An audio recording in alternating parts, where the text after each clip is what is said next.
सारी विषय वस्तु आपके साथ क्रमबद्ध तरीके से रखूंगा आसान भाषा में। निश्चित तौर पे इस बोर्ड पे आपको कुछ नहीं दिख रहा होगा। इस बोर्ड की यही विशेषता है, यहाँ पर मैंने आप सभी को लेकर के प्रॉपर रिसर्च और करंट अफेयर्स की सारगर्भित परीक्षा उपयोगी जानकारी आप लोगों के सामने दी है।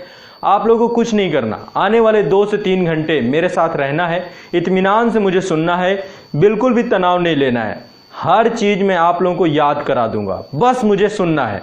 ये मेरा काम होगा, मेरा टीचिंग स्किल होगा कि मैं आप सभी के ध्यान को आकर्षित करूंगा। आने वाले 2 से 3 घंटे आपको समझ में भी नहीं आएंगे और ये फैक्ट आपके दिमाग में रटते चले जाएंगे। तो एक बृहद जानकारी आने वाले 3 घंटे में आपके अंदर जाने वाली है।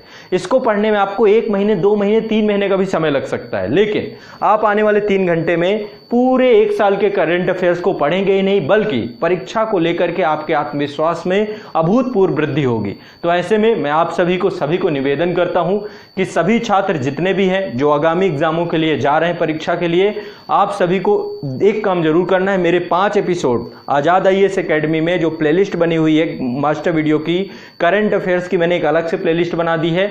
वहां पर आपको 5 एपिसोड सारे मिल जाएंगे। 6वां एपिसोड ये भी वहां पर अपडेट हो जाएगा और साथ ही वहां पर एक सरकारी योजनाओं का भी मैंने एपिसोड बनाया है। सरकारी योजनाओं का एक फाइनल एपिसोड आना और जरूरी है। एक एपिसोड और आएगा सरकारी योजनाओं का, इसके बाद आपकी जितनी भी सरकारी योजनाएं सारी कवर हो जाएंगी। तो आप सभी सरकारी योजनाओं वाला भी एपिसोड देखेंगे और साथ साथ करंट अफेयर्स के भी सभी एपिसोड भी देखेंगे, ठीक है। तो चलिए मैं प्रारंभ करता हूं। एक व्यापक विषय वस्तु मैंने यहां पर कवर की है। निश्चित तौर पे आप सभी इस रचना को देख रहे होंगे। ये एक रात का अथक परिश्रम है, आप लोगों के लिए मेरे द्वारा किया गया एक छोटा सा योगदान है। बस मैं चाहता हूं कि आप सभी अपने लक्ष्य को प्राप्त करें और मेरे द्वारा जो आप लोगों के लिए सहयोग किया जा सके वो मैं कर सकूं तो मुझे बड़ी खुशी होगी।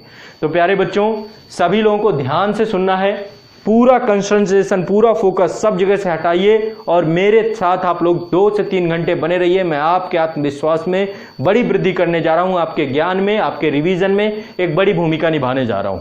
तो परीक्षा से पहले आपको इसे अनिवार्यता सभी को देखना है। चलिए मैं प्रारंभ करता हूं, लेकिन उससे पहले एक बार बता दूं कि इस बोर्ड में आपको क्या क्या मिलेगा। तो जैसा कि आपको पता है कि वर्ष 2020 का पूरा साल एक महामारी के दंश में पूरा का पूरा एक महामारी के ट्रैप में आके फंस गया, कोविड-19। तो आपको कोविड-19 के बारे में जितनी भी अभी तक घटनाक्रम हुए हैं, जो R&D हुई हैं, वैक्सीन आई हैं या इसको लेकर के WHO के जो कार्य हैं, इसके अलावा भारत में केंद्र सरकार और राज्य सरकारों के द्वारा बहुत सारी योजनाएं और एप्लीकेशन लॉन्च किए गए हैं, उन सब के बारे में मैं यहाँ पर आज विस्तार से आपको एक एक बिंदु की जानकारी मिलेगी। राष्ट्रीय घटनाक्रम, राष्ट्रीय मुद्दे जो पिछले 1 साल में जितने भी डेवलप हुए हैं वो सभी आपको यहाँ पर देखने को मिलेंगे। मैंने फिर से एक बार आपको मैं ये चीज स्पष्ट करना चाहता हूं कि आपको यदि परीक्षा में एक भी क्वेश्चन गलत नहीं करना हो तो आप करंट अफेयर्स के पुराने मास्टर वीडियो जितने भी हैं, पूरी श्रृंखला हो मैगजीन के साथ, क्योंकि परीक्षाओं में कभी कभी क्या होता है 1-2 साल पुराना भी पूछता है। तो मैं चाहता हूं पूरा आप देख के जाएं, आपका एक प्रश्न भी गलत नहीं होगा, इसकी जिम्मेदारी मैं लेता हूं। करंट अफेयर्स में आपको कोई भी दिक्कत नहीं होगी प्रीलिम्स एग्जाम में। तो चलिए, राष्ट्रीय मुद्दों में जो भी घटनाक्रम हुआ है वो सारा मैं यहां पर आपको बताऊंगा। इसके बाद अंतर्राष्ट्रीय घटनाक्रम में आपको कंप्लीट जितनी भी अभी तक महत्वपूर्ण जानकारियां हैं ये सभी मैं यहां पर प्रस्तुत करूंगा। यहां पे मैंने बहुत जो संभावित परीक्षा में आने वाले जो भी एग्जाम आपके हैं, सभी एग्जामों को लेकर के पूरा एक रिसर्च है जो क्वेश्चन बन सकते हैं। इसके अलावा आर्थिक परिदृश्य को लेकर के भी मैंने यहाँ पर प्रश्न, आपको आर्थिक परिदृश्य यहाँ पर आपको पढ़ने को मिलेगा। विज्ञान और प्रौद्योगिकी को लेकर के यहाँ पर मैंने विषय वस्तु दी है। इसके अलावा आपको बहुत सारी जो अभी रिसेंट में कुछ नियुक्तियां हुई हैं जो परीक्षाओं के लिए जरूरी हैं वो एक बार मैं डिस्कस यहाँ पे करूंगा। इस समय कुछ आपके निधन भी हुए हैं तो उनके बारे में चर्चा करेंगे। कोविड-19 को हम अलग से पढ़ेंगे और इसके अलावा जो है हम जो है आपके जैसे कि हमारा जो विधिक परिदृश्य है, सुप्रीम कोर्ट, हाई कोर्ट के बहुत सारे वर्डिक्ट हैं जो जरूरी हैं, जो परीक्षा के लिए आने जरूरी हैं, तो उनको भी एक बार देखने का प्रयास करेंगे। बाकी राष्ट्रीय महत्व की जितनी भी योजनाएं, परियोजनाएं हैं और विविध प्रकार के विभिन्न जो समसामयिक पर्सन एंड न्यूज से जुड़े हुए जो क्वेश्चंस हैं वो भी मैं यहाँ पर कवर करने का प्रयास करूंगा। यानी कि यहाँ पर मैं पूरी समग्र आपके करंट अफेयर्स को मैंने प्रयास किया है कि आपके सामने प्रस्तुत कर सकूं। तो चलिए आप प्रारंभ करते हैं। आप लोग आराम से ध्यान से मुझे सुनना है, बाकी तनाव नहीं लेना, बाकी जिम्मेदारी मेरी है, बाकी जिम्मेदारी मेरी है। आप लोग ध्यान से सुनते जाइए, देखते जाइए कैसे आप सभी के दिमाग में मैं करंट अफेयर्स आसानी से प्रवेश करा दूंगा, पूरा याद भी हो जाएगा। तो चलिए प्रारंभ करते हैं। सबसे पहले राष्ट्रीय मुद्दों की बात करते हैं, राष्ट्रीय परिदृश्य की बात करते हैं।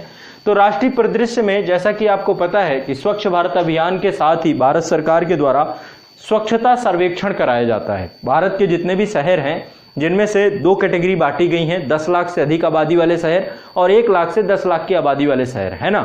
तो स्वच्छता सर्वेक्षण हर साल आता है। तो इस बार का भी स्वच्छता सर्वेक्षण 2020 के आंकड़े आ चुके हैं और 20 अगस्त को ही स्वच्छता सर्वेक्षण के 5वें संस्करण का घोषणा की गई थी प्रधानमंत्री जी के द्वारा। तो अभी देखो इसका उद्देश्य क्या है। स्वच्छता सर्वेक्षण या स्वच्छ भारत अभियान, है ना, एक दूसरे से दोनों जुड़ाव रखते हैं और इसका मुख्य उद्देश्य है कि व्यापक पैमाने पर नागरिक भागीदारी को प्रोत्साहित करना, लोगों को जागरूक करना अपने शहर को स्वच्छ रखने को लेकर के। तो इसमें प्रशासन के साथ साथ नागरिक भागीदारी दोनों को जोड़ करके किसी भी क्षेत्र को एक हम क्या कर रहे हैं, एक कंपटीशन, एक प्रतिस्पर्धा एक दूसरे के साथ क्रिएट कर रहे हैं। तो व्यापक पैमाने पर नागरिक भागीदारी को प्रोत्साहित करना, कस्बों और शहरों के लिए बेहतर स्थान बनाने की दिशा में एक साथ काम करना। ठीक है, तो इस बार का जो आपका स्वच्छता सर्वेक्षण रहा है, तो इसमें 2, जैसा कि मैंने बताया, 2 श्रेणियां हैं। ये बहुत स्पष्ट नहीं हो सकता, ये चीज नहीं आप पढ़ते, बाकी चीजें ध्यान रखते हैं। 2 श्रेणियां, पहले 10 लाख से अधिक आबादी वाले शहर। तो 10 लाख से अधिक आबादी वाले शहरों में पहला स्थान फिर से चौथी बार लगातार इंदौर को मिला है, एमपी का इंदौर। तो अब समझ सकते हैं आप, बहुत बड़ी बात होती है कि आप लगातार अपने स्थान को मेंटेन रखें। चौथी बार लगातार इंदौर सबसे स्वच्छ शहरों में से एक है। पहला जब स्वच्छता सर्वेक्षण हुआ था तो उसमें मैसूर को पहला स्थान प्राप्त हुआ था, लेकिन मैसूर इस समय आपको टॉप 3 में भी नहीं दिखेगा, है ना।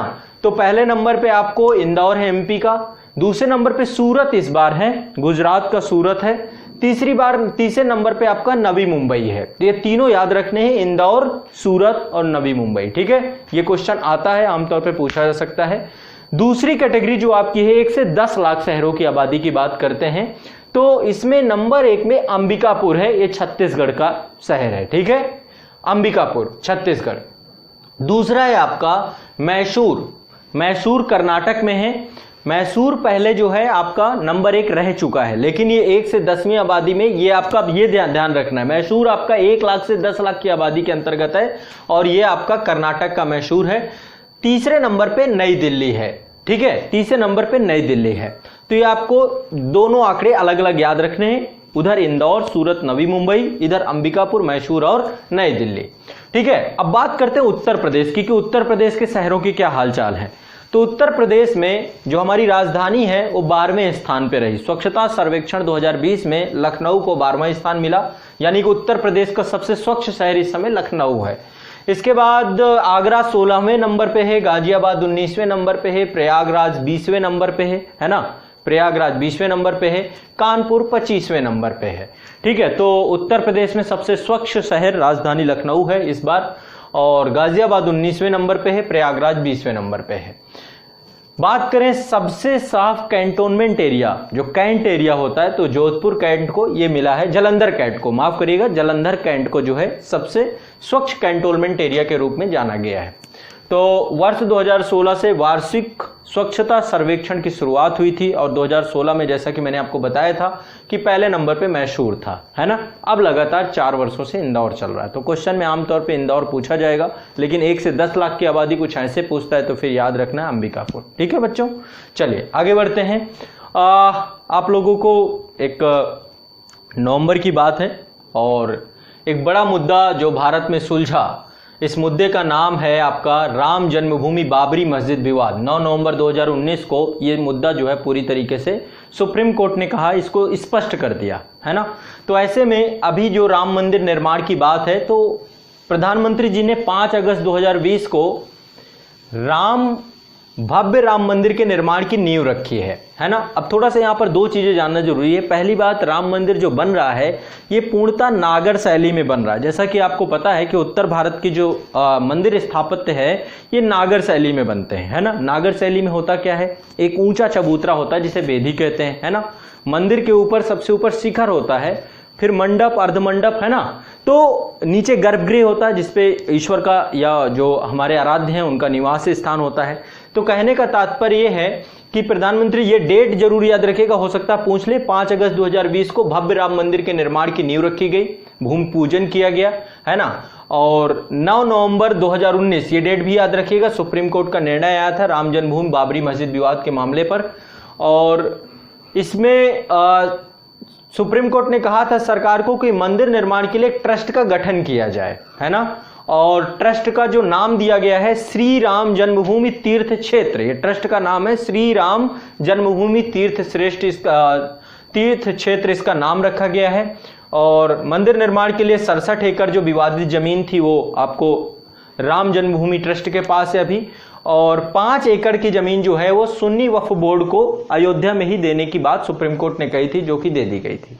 ठीक है, तो ये आप थोड़ा सा याद रखिएगा, ये भी आपका करंट है, डेट पूछ सकता है। उत्तर प्रदेश की बात है ना। और देश का एक बहुत बड़ा मुद्दा जो पूरी तरीके से सुलझ गया, बहुत सांप्रदायिक सौहार्द इसमें खराब हुआ, बड़े दंगे हुए देश में, है ना। अब जाकर के ये पूरी तरीके से मामला अब शांत हो चुका है। चलिए अब आगे बात करते हैं।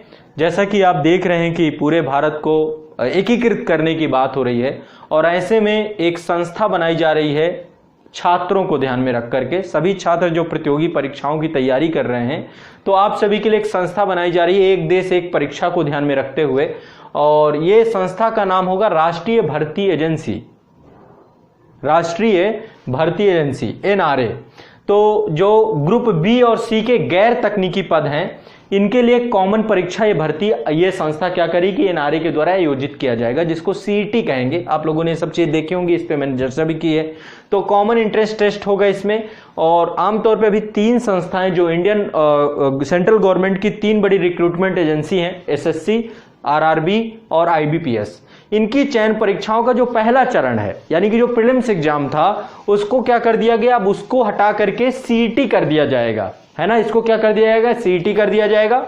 और 3 वर्षों की अवधि के लिए CET एग्जाम आपका वैध रहेगा। हर 6 महीने बाद आप जो है ये एग्जाम दे सकते हैं। ठीक है, तो एक तरीके से कह सकते हैं क्वालिफाइंग नेचर का ही रहेगा ये। और आगे फिर आपको ऐसा नहीं कि आपको SSC से आपका ताल्लुकात खत्म हो जाएगा, नहीं। नेशनल रिक्रूटमेंट एजेंसी जो है ये एक एग्जाम कंडक्ट कराएगी, जिसके बाद आपके आगे की परीक्षाओं का, सरकार का कहना है कि इससे क्या होगा, छात्रों का आर्थिक बोझ कम होगा। अलग अलग फॉर्म भरने में बहुत पैसा लगता था, सेंटर जो है उनकी दूरी का बोझ कम हो जाएगा। लेकिन जहां तक इसके कुछ नकारात्मक पॉइंट है, 5-5 साल जब वैकेंसी ही नहीं आती है, तो ऐसे में संस्था करेगी क्या। 3 साल आप करके बैठ गए, मुझे तो लगता है इसमें और खर्चे होंगे, क्योंकि बच्चा हर 6 महीने में फॉर्म भरेगा, CET का तो देगा ही देगा। तो ये बात बहुत स्पष्ट नहीं होती। बात रही दूसरा कि सेंटर बहुत नजदीक कर दिया जाएगा, तो ऐसे करप्शन भी बढ़ सकता है। तो इसमें बहुत सारी चिंता विषयक बातें भी हैं। यदि SSC, RRB और IBPS भी अपने आप में सुधार करने की, भाई हर 6 महीने में, 1 साल में 2 बार कम से कम वैकेंसी आती रहेंगी, तो CET अपने आप में बहुत अच्छी बात रहेगी। अन्यथा ये मात्र एक दीवा स्वप्न की तरह ही रहेगी संस्था। ठीक है, तो आपको याद रखना है नेशनल रिक्रूटमेंट एजेंसी और CET, ये आप लोगों के लिए है। आप प्रतियोगी परीक्षाओं की तैयारी कर रहे हैं, तो आने वाले समय में इस चरण से गुजरेंगे। ठीक है, ये मतलब कि UPSC नहीं है इसके अंतर्गत, और स्टेट PSC नहीं है कोई भी। ठीक है, ग्रुप A की सर्विसेज जो हैं उनको हटा दिया गया है। ग्रुप B आने वाले समय हो सकता है कि एक्सटेंड करें, आने वाले समय में कुछ ऐसा कर सकते हैं।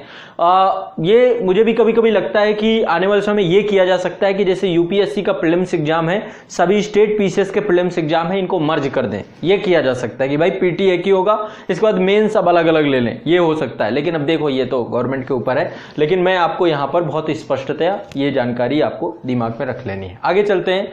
आकांक्षी जिला कार्यक्रम, ये शुरुआत किया गया था 5 जनवरी 2018 को। ठीक है, क्या प्रारंभ किया गया था, आकांक्षी जिला कार्यक्रम, एक ये प्रोग्राम, और प्रधानमंत्री जी ने 5 जनवरी 2018 को इसको प्रारंभ किया था। ये नीति आयोग की एक योजना है जिसमें 112 जिलों को सामाजिक आर्थिक हालात के आधार पर इसके आंकड़े इकट्ठे करने होते हैं। ठीक है, और इस कार्यक्रम का उद्देश्य है उन जिलों में तेजी से बदलाव लाना जिन्हें प्रमुख सामाजिक क्षेत्रों में तुलनात्मक दृष्टि से कम प्रगति की है, यानी कि जो विकास की दौड़ में पीछे रह गए हैं, तो उन जिलों में क्या है, उनके लिए एक रैंकिंग बनाना और उनको लेकर के नीतियां बनाना। तो एक जो है इसको लेकर के अभी आकांक्षी जिलों की डेल्टा रैंकिंग आई है। तो 2020 में नीति आयोग के द्वारा आकांक्षी जिलों की रैंकिंग जारी की गई है और ये सभी पिछड़े हुए जिले, इसमें उत्तर प्रदेश के भी जिले सम्मिलित है। तो यानी टोटल भारत के 112 जिले हैं, हर राज्यों से जो पिछड़े हुए जिले हैं उनको इसमें रखा गया है। तो नंबर 1 में जो मतलब अच्छा कार्य करने वाली बात है तो बीजापुर, ये छत्तीसगढ़ का है, इसे पहली रैंक मिली है। फिर से याद रखिएगा, नीति आयोग के द्वारा 2020 की आकांक्षी जिलों की रैंकिंग जारी की गई है। बीजापुर के छत्तीसगढ़ को पहली रैंक है। दूसरी रैंक है रीबोई, ये मेघालय का जिला है, रीबोई को दूसरी रैंक है। तीसरा मिला है उत्तर प्रदेश के बहराइच को, तीसरी रैंक मिली है उत्तर प्रदेश के बहराइच को। चौथे नंबर पे नवादा बिहार है और पांचवें नंबर पे मोगा आपका पंजाब में पड़ता है। तो ये याद रखिएगा, आकांक्षी जिलों की डेल्टा रैंकिंग 2020 आ चुकी है, नीति आयोग के द्वारा जारी की गई है। बीजापुर, रीबोई, बहराइच, नवादा, मोगा, ये याद रखिएगा, ठीक है। अब जैसा कि राष्ट्रीय भर्ती एजेंसी की बात की जा रही है, वैसे ही भारत में 34 साल के बाद नई शिक्षा नीति 2020 आ गई है ना। 1986 में पहले नई शिक्षा नीति आई थी, उसके बाद 2020 में नई न्यू एजुकेशन पॉलिसी आ गई है और ये 1986 की शिक्षा नीति को प्रतिस्थापित करेगी, ठीक है। अब इसमें बहुत सारे परिवर्तन किए गए, बहुत सारे बदलाव किए गए हैं। इस शिक्षा नीति का उद्देश्य क्या है, अल्टीमेट पर्पस क्या है? सबसे पहली चीज, राष्ट्रीय शिक्षा नीति का उद्देश्य है सभी तक शिक्षा की पहुंच हो। पहले तो शिक्षा सब तक पहुंचे, है ना। दूसरा, शिक्षा की समानता हो, इक्वालिटी हो। ऐसा ना हो कि भारत में ही विभिन्न राज्यों में अलग अलग शिक्षा का पाठ्यक्रम हो, तो शिक्षा की समानता हो। गुणवत्ता एक जैसी होनी चाहिए शिक्षा की, ठीक है। वहनीय शिक्षा होनी चाहिए, सभी लोग शिक्षा को वहन कर सकें। ऐसा ना हो कि यदि गरीब है तो वो बच्चों को विद्यालयों में उन विद्यालयों तक नहीं भेजे, तो वहनीय शिक्षा की बात है। और उत्तरदायित्व, रिस्पॉन्सिबिलिटी की बात है। तो इन मुद्दों पर इसको जो है, इस शिक्षा नीति को बनाया गया। अब इसमें क्या क्या क्लॉज है, क्या क्या पॉइंट है, मैं सब आपको क्रम से बताऊंगा। सबसे पहले जो याद करने वाले बिंदु हैं, याद रखिएगा, जून 2017 में इसरो के पूर्व प्रमुख थे, इनका नाम था के कस्तूरी रंगन, ये इसके अध्यक्ष रहे हैं। नई शिक्षा नीति 2020 जो आई है, इसके अध्यक्ष कौन थे? इसरो प्रमुख थे, पूर्व इसरो प्रमुख डॉक्टर के कस्तूरी रंगन की अध्यक्षता में समिति का गठन किया गया था। अब आपको शायद ये चीज जानकारी में हो, यदि नहीं है तो ध्यान रखिएगा, ये भारत की तीसरी शिक्षा नीति होगी। इससे पहले, सबसे पहले 1968 में शिक्षा नीति आई थी, है ना। आजादी के बाद पहली शिक्षा नीति 1968 में आई, इसके बाद 1986 में आई, उसके बाद 2020 में आ गई, ठीक है। तो ये भारत की तीसरी शिक्षा नीति है और इसके तहत जो है एनईपी, जो आपकी नेशनल एजुकेशन पॉलिसी 2020 के तहत केंद्र व राज्य सरकारों के सहयोग से शिक्षा के क्षेत्र पर देश की जीडीपी का 6% हिस्से के बराबर निवेश करने का लक्ष्य रखे गए। तो कितना खर्चा करेंगे? जीडीपी का 6%, ये दिमाग में बैठा लीजिए, ठीक है। अब यहां पर जो क्लॉज बदले गए हैं, कुछ नई व्यवस्थाओं का जन्म हुआ है। तो 10+2 खत्म, अब आपका 10+2 भूल जाइए। 10+2 की जगह पे अब आ गया है 5+3+3+4 मॉडल आया है। मतलब कि प्री प्राइमरी के 5 साल, यानी कि आप प्री प्राइमरी में जब रहेंगे, उसके बाद फर्स्ट सेकंड, प्री प्राइमरी के 3 साल और फर्स्ट एंड सेकंड 5 साल ये हो गए, तो 5 साल, ठीक है। इसके बाद 3 साल जो आपके हैं, इसमें थर्ड, फोर्थ और आपका फिफ्थ आएगा, ठीक है, अगले 3 साल। तो 5+3 ये हो गया। अगला 3 साल में आपका 6, 7, 8 रखा गया है और इसके बाद जो आपका, तो बोर्ड एग्जामिनेशन का झंझट खत्म। इसके बाद अगला लास्ट जो 4 साल है, 9, 10, 11, 12, तो पाठ्यक्रम अब कुछ इस तरीके से बनाया जाएगा। 10+2 व्यवस्था को खत्म, बोर्ड एग्जामिनेशन को खत्म करके 5+3+3+4 की मॉडल को रखा गया है। दूसरा, एक नाम परिवर्तित किया गया है। यह सरकार का सबसे बड़ा काम होता है कि नाम परिवर्तित कर देना। मानव संसाधन विकास मंत्रालय का नाम बदल दिया गया। क्या नाम रख दिया गया? शिक्षा मंत्रालय रख दिया गया, ठीक है। कक्षा 5 तक की शिक्षा में मातृभाषा, स्थानीय या क्षेत्रीय भाषा को अध्यापन करने के महत्व पर जोर दिया गया है कि आपको रीजनल लैंग्वेज में ही आप अपनी पढ़ाई करेंगे। इसके लिए एक त्रिभाषा फार्मूला की भी बात की गई है कि हम 3 लैंग्वेज सीखेंगे। इंग्लिश कंपलसरी है, हिंदी कंपलसरी है, ठीक है। हिंदी और इंग्लिश कंपलसरी, और आपकी एक मातृभाषा कुछ भी हो सकती है। जैसे दक्षिण भारत है तो वहां पे तमिल, तेलुगु, मलयालम, है ना, कन्नड़, बहुत सारी है। उत्तर भारत है तो यहाँ पे तो हिंदी ही है। तो थोड़ा सा इसको लेकर दक्षिण भारत में विरोध भी हो रहा है कि भाई हम अलग से हिंदी क्यों सीखें, क्योंकि हिंदी भाषी, उत्तर भारत में तो हमें इंग्लिश और हिंदी 2 ही पढ़नी है, लेकिन उसको एक भाषा हिंदी जबरदस्ती सीखनी पड़ेगी। तो त्रिभाषा फार्मूला की बात की गई है। अब इसमें बहुत सारे अच्छे क्लॉज भी हैं और बहुत सारे गलत क्लॉज भी हो सकते हैं, लेकिन इसको बाद में डिस्कस करेंगे। आपको बस इतना याद रखना है कि इस पे क्या है, स्थानीय और क्षेत्रीय भाषा पे अध्यापन पर जोर दिया जाएगा। देखो यूपीएससी में कथन आते हैं बहुत सारे, आईएएस एग्जाम में आप जाएंगे वहां पे कथन पूछता है, वो कथन में आपको ये क्लॉज पता हो, क्योंकि मल्टीपल चॉइस क्वेश्चन में आपको कोई ना कोई कथन दे देगा, चाहे पीएससी हो चाहे यूपीएससी हो, फिर आप वहां पे गड़बड़ा जाएंगे। तो ऐसे में आपको इसको याद रखना है, ठीक है। आगे बढ़ते हैं। नेक्स्ट आपको अगला है आपका, हाँ, तो स्थानीय या क्षेत्रीय भाषा के अध्यापन के महत्व को अपनाने पर जोर दिया गया है। पाठ्यक्रम के बोझ को कम करते हुए छात्रों में 21वीं सदी के कौशल विकास, अनुभव आधारित शिक्षण और तार्किक चिंतन को प्रोत्साहित करने पर विशेष ध्यान दिया गया है। बच्चा कैसा बने, तर्कशील बने, है ना। तो ये एक बहुत ही जो है इसमें एक कह सकते हैं इनोवेटिव है। दूसरा, एनसीईआरटी द्वारा स्कूली शिक्षा के लिए राष्ट्रीय पाठ्यक्रम की रूपरेखा तैयार करने की बात की गई कि भाई एनसीईआरटी अब पूरे देश के लिए एक ही पाठ्यक्रम बनाएगा। तो ये एक आपका जो है पाठ्यक्रम पूरा एक जैसा ही हो जाएगा, हिंदी मीडियम, इंग्लिश मीडियम, जो अलग अलग पाठ्यक्रम, प्राइवेट का पाठ्यक्रम अलग, सरकारी का अलग, ये सब खत्म होगा। पूरे देश के लिए एनसीईआरटी का ही पाठ्यक्रम लागू करवाया जाएगा, ठीक है। नेक्स्ट, एनईपी 2020 के अंतर्गत उच्च शिक्षण संस्थान में जो 3 या 4 वर्ष के स्नातक कार्यक्रम के छात्र हैं, इनको कई स्तरों पर पाठ्यक्रम को छोड़ सकते हैं। ऐसा नहीं कि अब आप 3 साल तक ही करेंगे तभी आपको स्नातक की डिग्री मिलेगी, ऐसा नहीं। आप बीच में स्विच करना चाहें तो स्विच भी कर सकते हैं, आप दूसरे पाठ्यक्रम पे जा सकते हैं, कई बार होता है। और इसके लिए एकेडमिक बैंक ऑफ क्रेडिट भी बनाया गया है। तो ध्यान रखिएगा, 3 या 4 साल के जो स्नातक कार्यक्रम के छात्र हैं उनको कई स्तरों पर पाठ्यक्रम को छोड़ सकेंगे और उसी के अनुरूप डिग्री और प्रमाण पत्र प्रदान किए जाएंगे, ठीक है। 1 वर्ष बाद यदि आप अपने स्कूल छोड़ते हैं या डिग्री कॉलेज छोड़ते हैं तो ऐसे में आपको सर्टिफिकेट मिलेगा।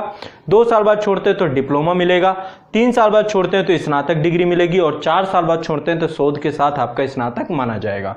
आपका एकेडमिक बैंक ऑफ क्रेडिट बनाया जाएगा। डिजी लॉकर जो आपका एक एप्लीकेशन है, डिजी लॉकर में ही आपका एकेडमिक बैंक ऑफ क्रेडिट होगा और इसके तहत जब आप जो भी आप पढ़ेंगे उसका एक क्रेडिट आपके इसमें जुड़ता रहेगा, है ना। तो ये भी एक बहुत ही अच्छी पहल है। तो इसमें जो है एकेडमिक बैंक ऑफ क्रेडिट बनाया जाएगा। एमफिल कार्यक्रम को समाप्त कर दिया गया है।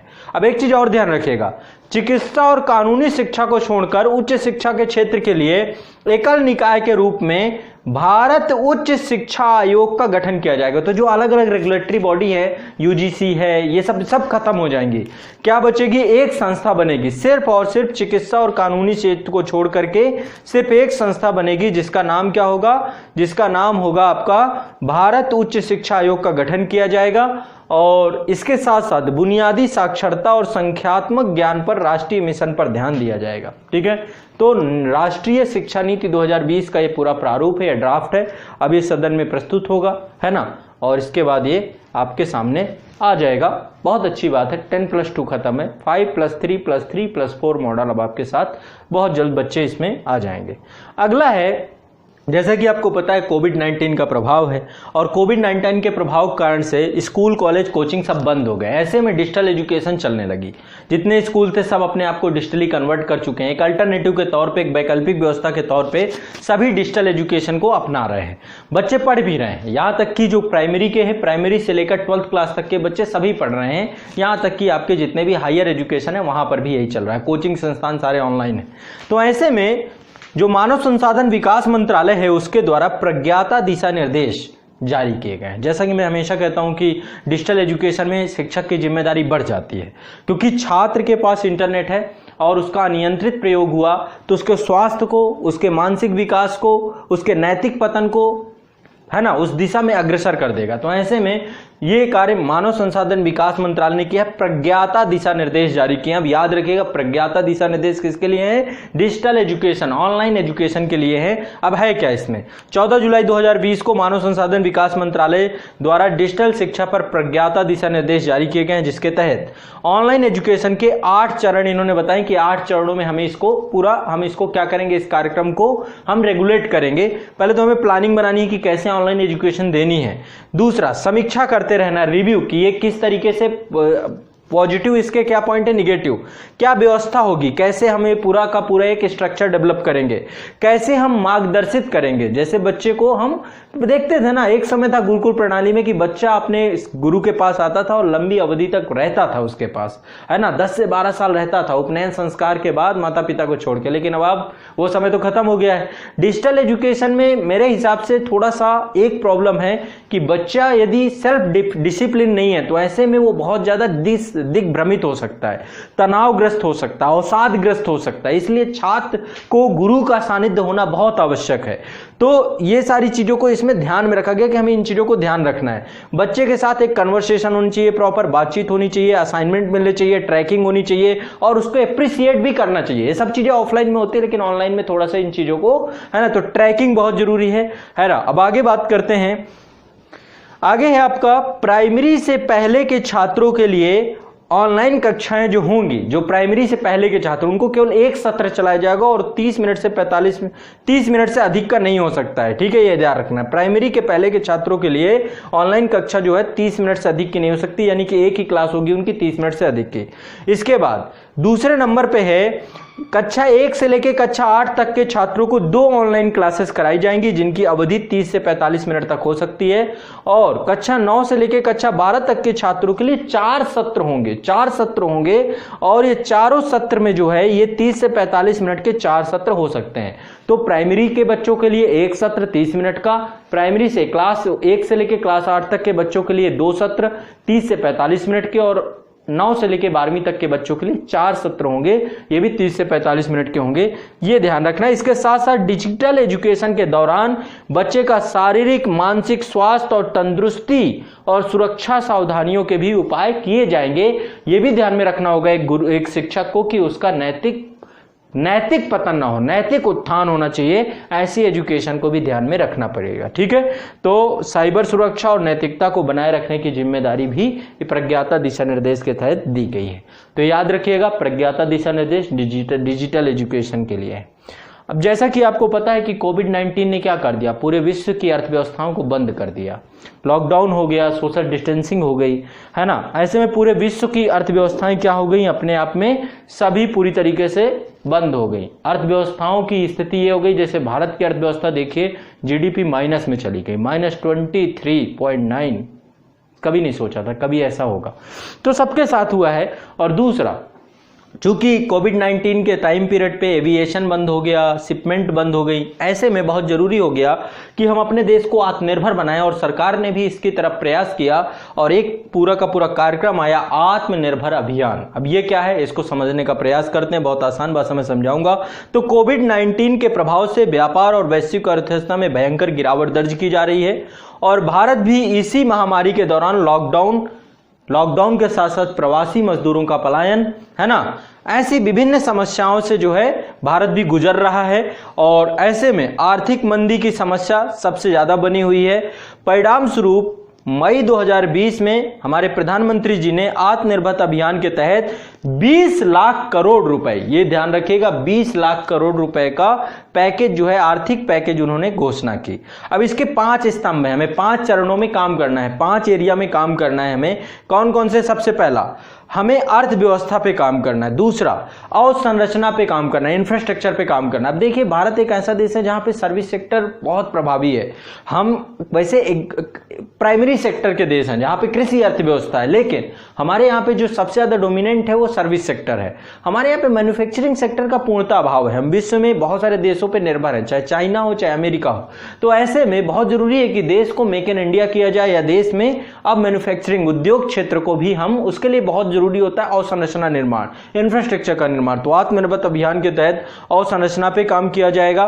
तीसरा, प्रौद्योगिकी टेक्नोलॉजी पे काम किया जाएगा। जो गतिशील जनसंख्या है उसको लेकर के भी कुछ नीतियां बनाई जाएंगी। और पांचवा है आपका जो डिमांड है, डिमांड क्रिएट की जाएगी, ये बहुत जरूरी है। तो डिमांड के लिए वही होता है, बैंक के माध्यम से लोगों तक ऋण पहुंचाना, है ना। लोगों के जेब में पैसा होगा, वो फिर शांत नहीं बैठेंगे। आपके जेब में पैसा आ जाए फिर आप मेरा वीडियो ना देखें, है ना। जेब में पैसा है तो फिर आपके दिमाग में पढ़ाई नहीं चल रही होती है, फिर लगता है खर्च करूं, कहाँ खर्च करूं, कहाँ खर्च करूं, है ना। तो सरकार का काम है किसी तरीके से आपके जेब में पैसा पहुंचाना, कोई भी माध्यम हो। आप ऋण लेकर के भी यदि बैठे होंगे तो जेब में पैसा आप उसको बचा के नहीं रखते, यही इकोनॉमी का पूरा रूल है ना। तो मैं इस पे कभी मैंने बताया भी है इकोनॉमी की क्लास में, इन चीज़ों को बहुत आसानी से बताया आपको। चलिए, तो आत्मनिर्भर के तहत 5 चीज़ें हैं, 5 चीज़ें, पहला इकोनॉमी, दूसरा अवसंरचना, तीसरा है प्रौद्योगिकी, चौथा है गतिशील जनसंख्या, 5वां है मांग, और अगला है कृषि के बुनियादी ढांचे की बेहतरी के लिए। अब देखिए किया क्या, सरकार ने क्या क्या काम किया। सबसे पहले प्राइमरी सेक्टर को पकड़ा है, क्योंकि इस सेक्टर ने सबसे ज्यादा रोजगार दिया इस पूरी अवधि में। तो कृषि के बुनियादी ढांचे की बेहतरी के लिए 1 लाख करोड़ का एग्री इंफ्रास्ट्रक्चर फंड की घोषणा की है सरकार ने, पहली चीज ये। दूसरा, लोकल फॉर वोकल अभियान के अंतर्गत जिले में ही उद्योग बनाए जाने की घोषणा की है। लोकल फॉर वोकल, वहीं पर बने जहां पर आप रह रहे हैं, ठीक है। तो लोकल फॉर वोकल का ये आपको, इसको भी याद रखना है, ये भी आत्मनिर्भर अभियान के तहत है। पशुपालक एवं डेयरी उद्योग सेक्टर के लिए क्या किया गया है, इसके लिए 15,000 करोड़ रुपए का पैकेज दिया गया है। साथ साथ राष्ट्रीय पशु रोग कार्यक्रम को शुरू किया गया है, राष्ट्रीय पशु रोग कार्यक्रम शुरू किया गया है। इसके अलावा जिस पर जो है जो राष्ट्रीय पशु रोग कार्यक्रम है, इस पे 13,343 करोड़ रुपए खर्च किए जाएंगे। एक देश एक व्यापार की संकल्पना के तहत किसान देश के किसी भी हिस्से में जाकर अपना उत्पाद बेच सकते हैं, ठीक है। तो एक देश एक बाजार की पहल है ना, ई मंडी की बात है, किसान अपने उत्पाद देश में कहीं भी बेच सकते हैं, इनकी आजादी मिलेगी। और इसके साथ ही आवश्यक वस्तु अधिनियम में संशोधन किया गया है, खाद्य वस्तुओं को आवश्यक वस्तुओं की सूची में हटाया गया है, ठीक है। तो ये जो है आपका पूरा का पूरा ये आपको ध्यान में रखना है। ये रहा आपका आत्मनिर्भर में। कुछ बातें और हैं इसमें। पहला है, जो कामगार हैं, जो लोग पलायन कर गए हैं, उनको उनके घर के आसपास ही हमें काम उपलब्ध कराना है, और इसके लिए गरीब कल्याण रोजगार अभियान को शुरुआत की गई है, ठीक है। इसके अलावा अगस्त 2020 में रक्षा मंत्रालय द्वारा 100 से अधिक रक्षा उत्पादों के आयात पर प्रतिबंध लगा दिया गया है, ठीक है। यानी कि अब यदि हम बाहर से निर्भर, यदि प्रतिबंध लग जाएंगे तो फिर देश में बनना चालू हो जाएगा, हम आत्मनिर्भर होते जाएंगे। जैसे कि चाइना के ऐप हमने बैन किए, आप देख सकते हैं इसके बाद भारत में ये इंडस्ट्री पूरी बूम कर जाएगी। चाइना का सामान हम बैन कर दें, धीरे धीरे बैन करते चले जाएं, एक साथ तो बड़ा मुश्किल है, लेकिन अभी समय देख रहे हैं भारत चीन के बीच तनाव भी है, तो ऐसे में हमने पूरा जो है बैन कर रखा है। तो आप देख सकते हैं धीरे धीरे फिर भारत में स्वतः कंपनियां भी आने लग जाएंगी, और भारत में भी जो उद्यमिता है वो प्रारंभ हो जाएगी, स्व उद्यमिता प्रारंभ हो जाएगी, इंटरप्रेन्योरशिप कल्चर आ जाएगा। तो ऐसे डिफेंस क्षेत्र में किया गया है। अगस्त 2020 में रक्षा मंत्रालय के द्वारा 100 से अधिक रक्षा उत्पादों के आयात पर प्रतिबंध लगा दिया गया है, ठीक है। इस अभियान के अंतर्गत एक राज्य से दूसरे राज्य के संचार को भी सुगम बनाने का भी प्रयास किया गया, यानी अंतरराज्यीय संचार को भी सुगम बनाया जाएगा। इसके बाद अंतरिक्ष क्षेत्र में निजी निवेश की बढ़ोतरी की बात की गई है। स्पेस सेक्टर जो आपका है उसमें आपका क्या है, प्राइवेट सेक्टर जो है उसमें इन्वेस्टमेंट कर सकता है। इसके अलावा स्वदेशी रिमोट सेंसिंग तकनीकी को बढ़ावा देने की बात की गई है। हवाई अड्डे निर्माण में निजी निवेश को आजादी दी गई है। यहां तक कि परमाणु रिएक्टरों को भी पीपीई मॉडल के तहत विकसित करने की योजना रखी गई है। तो आप देख सकते हैं कितने बड़े स्तर का यहां पर सरकार ने विभिन्न क्षेत्रों को खोला है। अब समझिए, आत्मनिर्भर भारत अभियान से मेक इन इंडिया कार्यक्रम को बल प्राप्त हुआ है। ये कार्यक्रम, मेक इन इंडिया कार्यक्रम, आपको पता है कि 25 सितंबर 2014 को प्रारंभ किया गया था, जब पहली बार सरकार आई थी। और इसका उद्देश्य था भारत को एक इंडस्ट्रियल हब बनाना, एक मैन्युफैक्चरिंग हब बनाना। तो भारत को विनिर्माण को बढ़ावा देना, इसके अंतर्गत विदेशी निवेश को आकर्षित करना, भारत में विनिर्माण से संबंधित विधियों को लचीला बनाना, विनिर्माण की विकास को जो है, जो मैन्युफैक्चरिंग सेक्टर है उसको हम 12 से 14% तक ले जाना। तो आत्मनिर्भर भारत अभियान के तहत मेक इन इंडिया प्रोग्राम को बहुत प्रश्रय मिला है, बल मिला है। दोनों ने एक दूसरे का बहुत सहयोग किया है। आत्मनिर्भर अभियान के अंतर्गत एक चीज ध्यान रखिएगा, बहुत सारे, जब आत्मनिर्भर अभियान की घोषणा हुई उसके बाद जो इसका विश्लेषण किया गया, बहुत सारे लोगों ने कहा कि एक संरक्षणवाद की नीति है। ऐसा नहीं है, आत्मनिर्भर अभियान संरक्षणवाद की नीति नहीं है। आत्मनिर्भर अभियान के तहत हम वैश्वीकरण को खत्म नहीं करने जा रहे, वैश्वीकरण का बहिष्कार नहीं कर रहे हैं। इस अभियान के प्रथम चरण में हम धीरे धीरे कुछ सेक्टरों को हम क्या कर रहे हैं, अब भारत स्वयं अपने आप में आत्मनिर्भर बन के इसको निर्यात करें इन चीजों को बना करके। और ऐसे में विभिन्न चीजों में भारत अब क्या हो रहा है, स्वावलंबी बन रहा है, आत्मनिर्भर भी बनता जा रहा है। चिकित्सा क्षेत्र में भारत अब काफी हद तक स्वावलंबी बन चुका है ना। पीपीई किट को लेकर के, मास्क को लेकर के, बहुत सारे टेस्टिंग किट को लेकर के भारत ने अपने आप को स्वयं स्वावलंबी बनाया है। तो इस अभियान के प्रथम चरण में चिकित्सा, वस्त्र, इलेक्ट्रॉनिक्स, प्लास्टिक खिलौने संबंधी क्षेत्रों को बढ़ावा दिया जाएगा और दूसरे चरण में रत्न, आभूषण, स्टील, फार्मा सेक्टरों को भी केंद्रित किया जाएगा, है ना। तो ऐसे में हमने देखे क्या क्या देख लिया, स्वच्छता सर्वेक्षण देखा, राम मंदिर के बारे में थोड़ा सा जानकारी ली, एक देश एक परीक्षा के बारे में जो आपका ज्वलंत इशू था, आकांक्षी जिलों की जो डेल्टा रैंकिंग है, राष्ट्रीय शिक्षा नीति 2020 इसको हमने देखा, और साथ में इसके बाद जो है प्रज्ञाता दिशा निर्देश और आत्मनिर्भर अभियान, है ना। अब आगे बात करते हैं इससे आगे राफेल विमान के बारे में। देखो ये भी बहुत चर्चा में रहे हैं, जिस तरीके से भारत, चीन और पाकिस्तान, ये सब विवाद इस समय चल रहा है। देख रहे हैं नेपाल अपना नया नक्शा जारी कर रहा है, पाकिस्तान सोच रहा है यही मौका है मैं भी जारी कर देता हूं, चीन है वो घुसपैठ कर चुका है। तो ऐसे में आप देख सकते हैं बहुत चर्चा का विषय रहा है। जुलाई 2020 में 5 राफेल लड़ाकू विमान फ्रांस से हरियाणा के अंबाला जो एयरबेस है यहाँ पहुंचे हैं, और इसको जो है ये ध्यान रखना है, एक तो डेट याद रखना है ये, और दूसरा इन्हें वायुसेना के नंबर 17 के गोल्डन एरो स्क्वाड्रन में शामिल किया गया है। कहां पे, वायुसेना के नंबर 17 के गोल्डन एरो स्क्वाड्रन में शामिल किया गया है। सितंबर 2016 में भारत सरकार ने 36 राफेल लड़ाकू विमानों की खरीद के लिए फ्रांस के साथ क्या किया था, फ्रांस की एक कंपनी है और इसका नाम है दसाल्ट एविएशन, है ना। तो एक अंतर सरकारी समझौता है, फ्रांस सरकार के साथ भारत सरकार ने राफेल को लेकर के समझौता किया था, और दसाल्ट एविएशन को भारतीय वायुसेना के पायलट, जितने भी पायलट हैं, सहायक कर्मी हैं, उनको विमान हथियार प्रणालियों का पूर्व प्रशिक्षण प्रदान करने का भी समझौता हुआ था। ठीक है, तो दसाल्ट एविएशन याद रखिएगा। दूसरा जो है ये याद रखिएगा कि ये समझौते के तहत कितने राफेल आने हैं और ये कहां पर सम्मिलित हुआ, वायुसेना के 17 गोल्डन एरो स्क्वाड्रन में सम्मिलित हुआ। ठीक है, तो राफेल बहुत जरूरी है, धीरे धीरे आएंगे, 2021 तक पूरे आ जाएंगे। अगला है आपका नौसेना, है ना। अब देखिए एक ऑपरेशन, 2-3 ऑपरेशन है, इनको थोड़ा सा देख लेते हैं। एक ऑपरेशन है समुद्र सेतु, है ना। जैसे कि वंदे भारत आप देख रहे हैं, भारत, बहुत सारे भारतीय विदेशों में फंसे हुए हैं, है ना। तो सभी भारतीयों को कोविड-19 के प्रभाव के कारण से बहुत सारे देशों में भारतीय फंसे हुए हैं, इंडियन डायस्पोरा बड़े स्तर पे। तो बहुत सारे लोग पर्यटक के तौर पे या किसी जो है अपने औद्योगिक कार्य को लेकर के, सर्विस सेक्टर के कार्य को लेकर के विदेशों में थे, और ऐसे में इनको अपने देश स्वदेश लाने हेतु वंदे भारत अभियान भी चालू किया गया था। और एक अभियान आपका चालू किया गया है नेवी के द्वारा, नौसेना के द्वारा, जिसका नाम है ऑपरेशन समुद्र सेतु। तो इसको ध्यान रखिएगा, ऑपरेशन समुद्र सेतु। 5 मई 2020 को भारतीय नौसेना द्वारा विदेशों में भारतीय नागरिकों को स्वदेश लाने के प्रयास हेतु ऑपरेशन समुद्र सेतु प्रारंभ किया गया। यह मिशन 55 दिनों तक चला, 55 दिनों तक चला, और इसमें लगभग 3,992, 4,000 में 8 कम, 3,992 भारतीय नागरिकों को भारतीय नौसेना द्वारा स्वदेश लाया गया। ठीक है, तो ऑपरेशन समुद्र सेतु क्या है, कोविड-19 के कारण विदेशों में फंसे भारतीयों को स्वदेश लाने के लिए अभियान है। देखिए अगले साल क्या है, 2021 है। 2021 में मोपला विद्रोह के 100 साल पूरे हो रहे हैं, तो थोड़ा सा मोपला विद्रोह चर्चा का विषय बन जाता है, भारतीय इतिहास की विषय वस्तु है ये। तो वर्ष 2021 में मोपला विद्रोह की 100वीं वर्षगांठ के रूप में इसको चिन्हित किया गया है। मोपला विद्रोह आपका 1921 में हुआ था, मालाबार तट केरल में, याद रखिएगा। तो मोपला केरल के मालाबार तट पर खिलाफत आंदोलन के साथ जुड़ने वाले प्रथम किसान आंदोलन था। तो मोपला आंदोलन क्या है, किसान आंदोलन है। आमतौर पे मोपला किसान जो थे ये मुस्लिम थे, और उस समय जो जमींदार और विदेशी शासन थे, जमींदार अधिकांश हिंदू थे और विदेशी शासन यहाँ पे ब्रिटिश हुकूमत थी, तो उनके खिलाफ एक असंतोष की भावना थी। तो मोपला जो है ये आपका अगस्त 1921 में हुआ था ये, और वर्ष 2021 में इसके 100 साल पूरे होंगे, 100वीं वर्षगांठ मनाई जाएगी। तो मोपला केरल के मालाबार तट पर खिलाफत आंदोलन के साथ जुड़ने वाला प्रमुख किसान आंदोलन था। मोपला विद्रोह में मुस्लिम किसान थे, जहां जमींदारों के अधिकार मुख्यतः हिंदुओं के हाथों में थे। केरल के मोपला विदेशी शासन, हिंदू जमींदारों और साहूकारों से पीड़ित थे। ठीक है, तो ये याद रखिएगा, क्या है आपका मोपला विद्रोह। अगला मत्स्य संपदा। आमतौर पे एक ये समाचार पत्र निकाला गया है, एक समाचार पत्र है जिसका नाम है मत्स्य संपदा।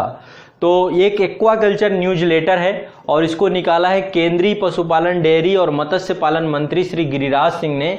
ये मत्स्य संपदा न्यूज़पेपर है, या कह सकते हैं कि ये एक्वाकल्चर न्यूज लेटर है। तो 30 जून 2020 को इसका पहला संस्करण लॉन्च किया। अब देखो, ये मत्स्य विभाग के द्वारा निकाला गया है और देश में मछुआरों और मछली किसानों को जानकारी पहुंचाने का प्रयास करेगा। ठीक है, इससे पहले प्रधानमंत्री जी ने जो है प्रधानमंत्री मत्स्य संपदा योजना भी प्रारंभ की थी, जिसमें 20,050 करोड़ रुपए के निवेश की बात की गई थी। मई 2020 में ये योजना प्रारंभ हुई थी। 20,050 बहुत बड़ी राशि होती है। 20,050 करोड़ निवेश के साथ ये पूरा का पूरा मत्स्य संपदा योजना प्रारंभ हुई थी। ठीक है, तो इस योजना के माध्यम से मत्स्य पालन में जिम्मेदार और सतत विकास का लक्ष्य रखा जाएगा, जो कि आत्मनिर्भर भारत में मदद करेगा। ठीक है, तो एक याद रखिएगा, मत्स्य संपदा एक समाचार पत्र है और प्रधानमंत्री मत्स्य संपदा योजना ये मई 2020 में प्रारंभ की गई थी। अगला चलते हैं, नेक्स्ट है आपका, भारतीय सेना में महिलाओं को स्थायी कमीशन दिया गया है। ठीक है, तो अभी तक क्या होता था, शॉर्ट सर्विस कमीशन के माध्यम से महिलाओं को पदों पे रखा जाता था। कुछ पद थे जो जिसमें स्थायी परमानेंट कमीशन भी था, ऐसा नहीं था, लेकिन कुछ अभी जो पद है, सुप्रीम कोर्ट में मामला गया, सुप्रीम कोर्ट ने इसको जो है महिलाओं के पक्ष में रखा। तो एक महिला सशक्तिकरण से कह सकते हैं कि एक अच्छी खबर है। जुलाई 2020 में भारतीय सेना ने बयान जारी किया, शॉर्ट सर्विस कमीशन पर आई महिलाओं को अब परमानेंट कमीशन मिलेगा। फरवरी 2020 में जो आपका यहां पर ध्यान रखना, सुप्रीम कोर्ट ने परमानेंट कमीशन देने पर अपना फैसला समझाया था और इसमें कुछ विभाग हैं, जैसे आर्मी, एयर डिफेंस, इसमें महिलाएं परमानेंट हो जाएंगी। इसके बाद सिग्नल्स हैं, इंजीनियर्स हैं, आर्मी एविएशन है, इलेक्ट्रॉनिक्स हैं, इंजीनियर मैकेनिकल इंजीनियर्स हैं, आर्मी सर्विस कॉर्प्स है, इंटेलिजेंस कॉर्प्स है, तो यहां पर अब परमानेंट कमीशन होगा। ठीक है, इसके बाद नेक्स्ट है आपका रेलवे का निजीकरण। एक मुद्दा आप लोग लगातार देख रहे हैं, सरकार अब धीरे धीरे विनिवेश करती जा रही है। जितने भी सरकारी कंपनियां हैं, सरकारी संस्थान हैं, उनको क्या कर रही है, प्राइवेट निजी हाथों में दे रही है, उनका परिचालन दे रही है या किसी न किसी रूप में उनको बेच रही है। तो रेलवे के निजीकरण की बात हो रही है। तो केंद्र सरकार ने हाल ही में निजी फर्मों को अपने नेटवर्क पर पैसेंजर ट्रेनों के संचालन की अनुमति की प्रक्रिया भी प्रारंभ की। अभी विपक्ष विरोध भी कर रहा है इसका।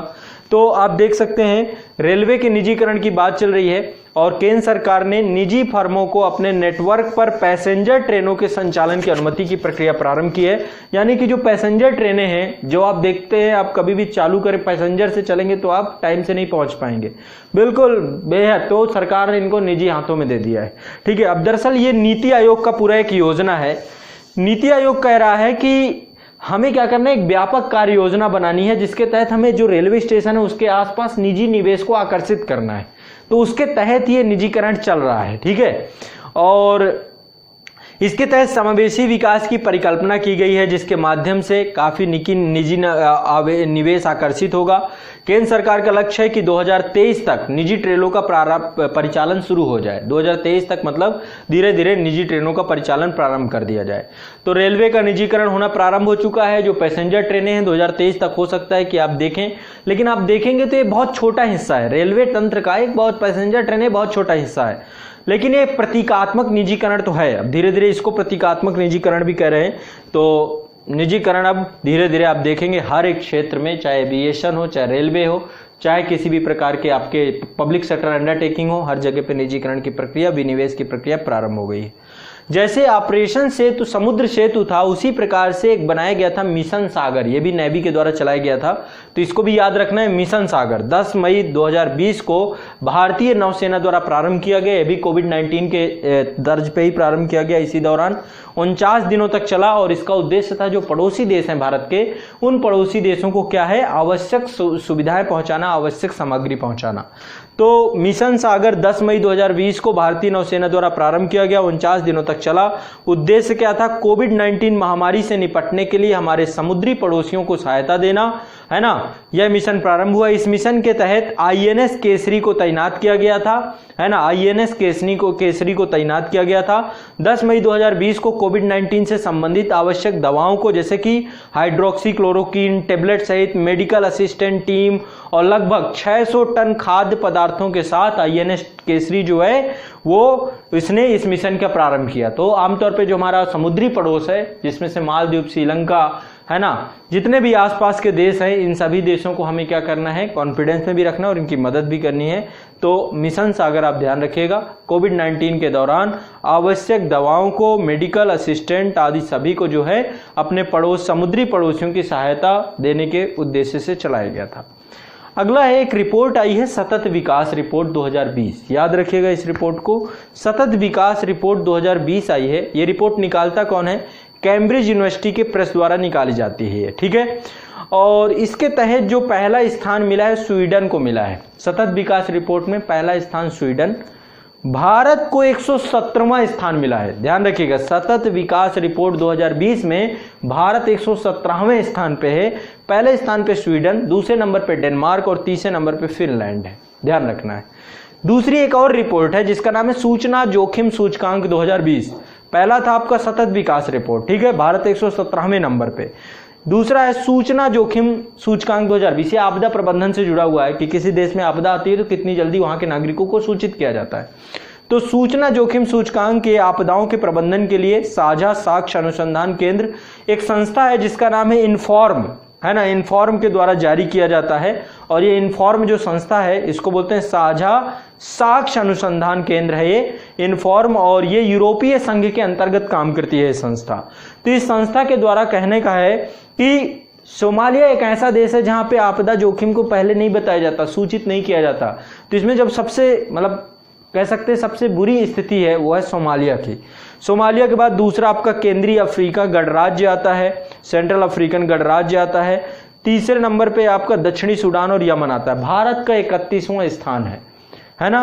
तो याद रखिएगा सूचना जोखिम सूचकांक 2020 में भारत का 31वां स्थान है, ठीक है। चलिए, एक और अवधारणा आई है कोविड-19 के दौर में जिसका नाम है एक राष्ट्र एक मतदाता पहचान पत्र। जैसे एक राष्ट्र एक राशन कार्ड की बात है ना, तो उसी तरीके से एक राष्ट्र एक मतदाता पहचान पत्र। तो आमतौर पे जो हमारे देश में चुनाव होते हैं, खासकर चुनाव में जो 65 वर्ष से अधिक उम्र के लोग होते हैं, तो कोविड-19 में 65 वर्ष से अधिक उम्र के लोगों को संक्रमण होने का सबसे ज्यादा खतरा है। तो ऐसे में चुनाव आयोग नहीं चाहता कि ये लोग घर से बाहर निकलें और निकल के संक्रमण का शिकार हों। तो चुनाव आयोग ने क्या किया है, 65 साल से अधिक उम्र के किसी भी व्यक्ति को डाक के द्वारा मत देने, उसे अपने क्षेत्र में जाना, क्योंकि लोग बहुत माइग्रेट किए हुए हैं, लोग इधर उधर रह रहे हैं, जिस क्षेत्र का वोटर आईडी कार्ड है उस क्षेत्र के लिए नहीं है। तो ऐसे में उन लोगों को क्या कर दिया, डाक के माध्यम से वो अपना वोट दे सकते हैं। तो एक राष्ट्र एक मतदाता कार्ड के द्वारा, ये पूरा पहचान पत्र के द्वारा ये एक योजना है। कोविड-19 महामारी के दौरान भारत के चुनाव आयोग ने 65 वर्ष से अधिक आयु के वरिष्ठ नागरिकों के लिए डाक मत के माध्यम से मतदान करना संभव बनाया। इस महामारी के दौरान 65 वर्ष से अधिक आयु के वरिष्ठ लोगों को कोविड-19 संक्रमण, ठीक है, होने की संभावना सबसे अधिक है। तो उनके लिए, अब इससे पहले भी ये व्यवस्था थी, 80 साल से अधिक के जो होते हैं या जो दिव्यांग होते हैं, जो अक्षम होते हैं, उनके लिए व्यवस्था थी कि वो डाक के द्वारा वोट दे सकते थे। अब ये 65 साल तक के लिए बना दिया, तो ये भी आप याद रखिएगा, ठीक है। अगला है आपका, भारत ने अभी गिनीज वर्ल्ड रिकॉर्ड एक बनाया है, और ये गिनीज वर्ल्ड रिकॉर्ड है बाघ गणना को लेकर के, ठीक है। तो भारत के 2018 की बाघ गणना में कैमरा ट्रैपिंग के जरिए दुनिया का सबसे बड़ा वन्य जीव सर्वेक्षण करने का कीर्तिमान भारत ने बनाया है, और इसके लिए भारत का Guinness book of world record बना है। और इसमें जो बाघों की कुल संख्या है, याद रखिएगा, 2967 है। ये पूरे विश्व के कुल बाघों का 75% आबादी भारत में रहती है। तो ध्यान रखना है, कुल बाघों की संख्या 2967 है, विश्व के कुल बाघों का 75%, ठीक है। तो ये ध्यान रखना है। एक फ्रूट ट्रेन चलाई गई है, फल रेल, एक फल रेल चलाई गई है, भारत की पहली फूड ट्रेन चलाई गई है, भारत की पहली फूड ट्रेन चलाई गई है या फल ट्रेन चलाई गई है। तो 2 फरवरी 2020 को आंध्र प्रदेश के अनंतपुर जिले से एक रेलवे स्टेशन है, इसका नाम है तालपत्री रेलवे स्टेशन, है ना। ताड़ीपत्री रेलवे स्टेशन से जवाहरलाल नेहरू पोर्ट तक, मुंबई तक ये ट्रेन रवाना की जाएगी, और जहां से फलों को दूसरे गल्फ कंट्री में या यूरोपीय कंट्री में भेजा जाएगा। खासकर ईरान में बहुत ज़्यादा डिमांड होती है भारतीय फलों की, तो ईरान में इन फलों को भेजा जाएगा। तो एक फ्रूट ट्रेन आंध्र प्रदेश से जवाहरलाल नेहरू बंदरगाह तक, महाराष्ट्र तक चलाई गई है, ठीक है। तो ये आपके कुछ जो है महत्वपूर्ण मुद्दे हैं, ध्यान से एक एक करके बस सुनते जाइए। इसको 2 से 3 बार सुनेंगे, आपको कंठस्थ हो जाएंगे, कोई भी फैक्ट आपका गलत नहीं होगा। अगला है आपका कोरोना कोविड से लेकर के एक सबसे महत्वपूर्ण कह सकते हैं खुशखबरी या फिर कुछ भी, तो कोविड की वैक्सीन बन चुकी है और ये वैक्सीन सबसे पहले बनाया है रसिया ने, रूस ने बनाया है। कोरोना की सबसे पहली वैक्सीन रूस ने बनाया है।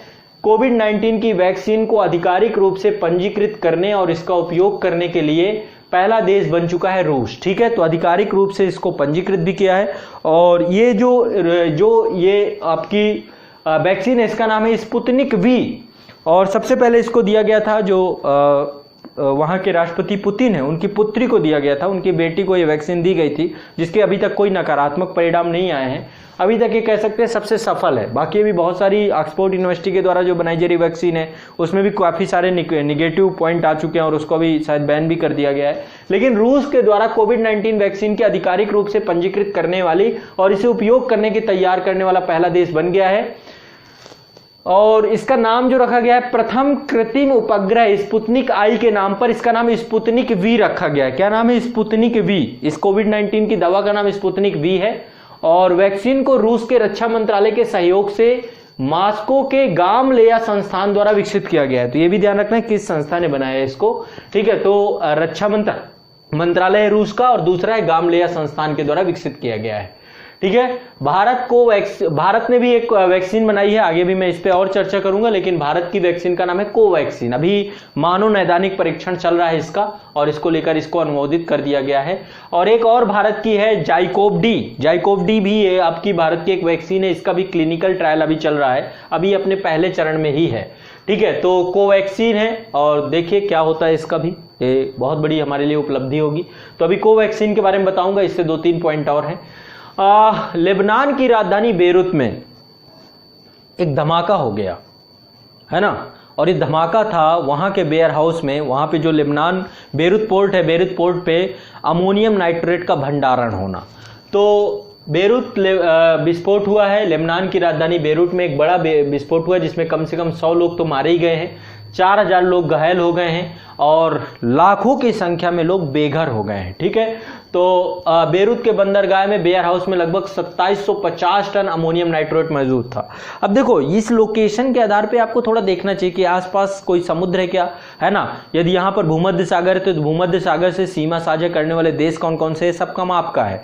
तो जब भी कोई ऐसा IR में अंतर्राष्ट्रीय संबंध में या कोई अंतर्राष्ट्रीय न्यूज पढ़े तो थोड़ा सा आसपास एक बार मैप जरूर देख लीजिए, मानचित्र जरूर देख लीजिए, है ना। और परीक्षा से पहले कैस्पियन सागर से लगे हुए देश, विषुवत रेखा से गुजरने वाले देश, भूमध्य सागर से लगे हुए, काला सागर से लगे हुए, बाल्टिक सागर से लगे हुए, ये थोड़ा देख के जाइएगा। ठीक है, इससे भी प्रश्न आता है आपका। तो आपका बेरूत विस्फोट में, लेबनान की राजधानी बेरूत में एक बड़ा विस्फोट हुआ है और बेरूत बंदरगाह के वेयर हाउस में लगभग 2750 टन एमोनियम नाइट्रेट मौजूद था। और एक विस्फोटक है और कीटनाशक के तौर पे भी इसका प्रयोग किया जाता है, उर्वरक के तौर पे भी इसका प्रयोग किया जाता है। तो विस्फोट के परिणाम स्वरूप लगभग 3 लाख लोग बेघर हो चुके हैं और लगभग 3 से 5 अरब डॉलर का नुकसान हुआ है। ठीक है, साइप्रस की राजधानी निकोसिया जो यहाँ से 250 किलोमीटर दूर है, वहां तक इसकी आवाज सुनाई दी थी। तो समझ सकते हैं कितना बड़ा धमाका हुआ था। इसको लेकर मैंने एक सेपरेट वीडियो भी आप लोग के लिए बनाया था। अगला है इजराइल UAE शांति समझौता।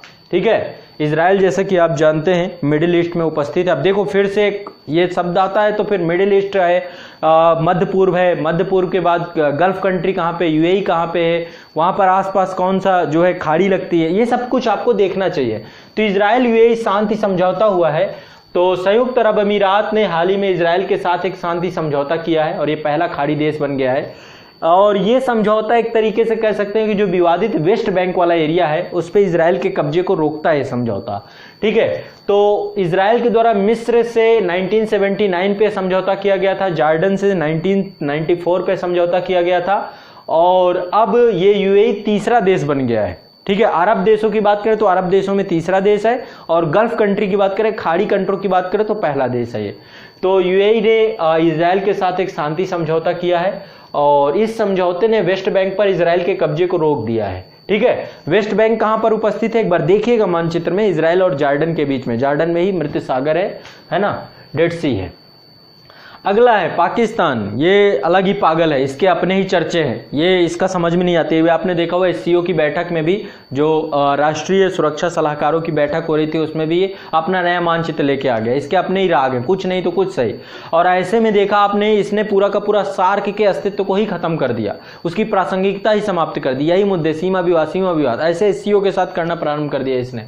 तो पाकिस्तान ने नेपाल के तर्ज पे नया राजनीतिक मानचित्र जारी किया है, जिसमें उसने जम्मू कश्मीर और गुजरात के कुछ हिस्सों को, पूरा जम्मू कश्मीर बोला हमारा है अब, है ना। जब से 370 हटा है तब से पगला गया है। तो जम्मू कश्मीर के पूरे क्षेत्र को इसने उसमें दिखाया है और गुजरात के कुछ हिस्सों को शामिल कर लिया है, जिसमें जूनागढ़ शामिल है। और अभी एससीओ में राष्ट्रीय सुरक्षा सलाहकारों की बैठक हुई थी और उसमें इसने जो हमारे राष्ट्रीय सुरक्षा सलाहकार अजीत डोभाल साहब है, उन्होंने इसका विरोध भी किया था, उन्होंने बैठक को छोड़ भी दिया। ठीक है, तो ये बड़ा चिंता की बात है। और भारत द्वारा जम्मू कश्मीर से धारा 370 हटाने की पहली वर्षगांठ के एक दिन पहले इसने राजनीतिक मानचित्र के विवादास्पद मानचित्र को जारी किया था। ठीक है, होना जाना कुछ नहीं है। ऐसे विवाद अभी नेपाल देख रहे हैं, वो चाइना कार्ड खेल रहा है, चाइना कार्ड करके वो भी लिपू लेक और काला पानी उन सबको अपने उसमें दिखा रहा है। तो दिखाने से थोड़ा ना हो जाएगा, ऐसे में तो हम दिखा दें पूरा पाकिस्तान, है ना। ये सब मूर्खता वाली बातें हैं। ठीक है, तो चलिए आगे बढ़ते हैं। Istanbul convention. इस्तांबुल कन्वेंशन देखो, ये थोड़ा सा याद रखिएगा, महिला सशक्तिकरण से जुड़ा हुआ एक कन्वेंशन है और ये महिलाओं के घरेलू हिंसा के विरुद्ध हिंसा के रोकथाम और उससे निपटने के लिए यूरोपीय समझौते परिषद भी इसे कहा जाता है। तो विश्व का पहला बाध्यकारी समझौता है जो महिलाओं पे घरेलू हिंसा का विरोध करता है, उसको खत्म करने की बात करता है। तो पोलैंड क्या हुआ है, इस समझौते से अभी अलग हो गया है। यूरोपीय समझौता परिषद भी इसे बोलते हैं कि महिलाओं के विरुद्ध, ये यूरोपीय यूनियन में है खासकर, और विश्व के बहुत सारे देश इससे जुड़ रहे हैं लगातार। तो पोलैंड अभी इस समझौते से अलग हो गया, क्योंकि इस समझौते से जुड़ने के बाद जो विश्व के जो स्कूलों के पाठ्यक्रम है, उस पाठ्यक्रम में लैंगिक विषमता के विषय को पढ़ाना अनिवार्य हो गया है। तो पोलैंड कह रहा है कि भाई हम लैंगिक विषमता के विषय को नहीं पढ़ाएंगे, हम मानते हैं कि स्त्री और पुरुष में कोई भी भेद नहीं है, तो ये क्लॉज हटा दिया जाए। और ये चिंता व्यक्त करते हुए इस समझौते से विरोध करते हुए हट गया है। ठीक है, तो इस्तांबुल कन्वेंशन याद रखिएगा, महिला सशक्तिकरण से आप लोग कभी ऐसे वगैरह लिखें तो इसको प्रयोग कर सकते हैं। आगे बात करते हैं। अभी देख रहे हैं इस समय जितनी भी कोविड-19 के परिणाम स्वरूप जितनी भी समिट हो रही हैं, सब वर्चुअल समिट हो रही हैं, है ना। सब डिजिटल और कॉन्फ्रेंसिंग के माध्यम से ही हो रही हैं, 3G लिंक के माध्यम से हो रही हैं। तो जुलाई 2020 में भारत यूरोपियन यूनियन के बीच एक वर्चुअल समिट संपन्न हुई है और ये 15वां शिखर सम्मेलन था। इस समझौते के द्वारा जल, ऊर्जा, स्वास्थ्य, एग्रीटेक, जैव स्वायत्तता, एग्रीकृत साइबर भौतिकी प्रणाली, सूचना एवं प्रसारण प्रौद्योगिकी, स्वच्छ प्रौद्योगिकी जैसे विभिन्न क्षेत्रों में अनुसंधान तथा नवाचार में सहयोग बढ़ाने की मदद की बात कही गई है। ठीक है, अगला है भारत रूस चीन। ठीक है, भारत रूस चीन RIC, इनके विदेश मंत्रियों के भी बैठक हुई थी। ठीक है, और ये बैठक आपकी 23 जून 2020 को आयोजित हुई थी। और ये बैठक हुई किस लिए थी? ये हुई थी जो आपका द्वितीय विश्व युद्ध समाप्त होने के बाद संयुक्त राष्ट्र संघ बना था, तो उसके 75 वर्ष पूरे हुए हैं। संयुक्त राष्ट्र संघ 1945 में बना था, तो उसके 75 वर्ष इस साल पूरे हो रहे हैं। तो उसी के वर्षगांठ को, 75वीं वर्षगांठ को मनाने के लिए भारत रूस चीन RIC की बैठक हुई थी और रूस के विदेश मंत्री ने यूनाइटेड नेशन सुरक्षा परिषद, संयुक्त राष्ट्र सुरक्षा परिषद में भारत की स्थायी सदस्यता के लिए प्रवेश का समर्थन किया, वकालत की। उन्होंने कहा कि भारत भी अब P5 परमानेंट 5 के साथ एक सदस्य देश के तौर पे होना चाहिए। भारत विश्व का सबसे जिम्मेदार देशों में से एक है। तो ये जो है थोड़ा सा आपको याद रखना है कि जो है भारत अभी इस साल जो है अस्थायी सदस्यों में भी जुड़ गया है। तो अभी चुनाव हुए थे, देखिए आपको पता होगा कि 5 स्थायी सदस्य हैं सुरक्षा परिषद में, 10 अस्थायी सदस्य हैं।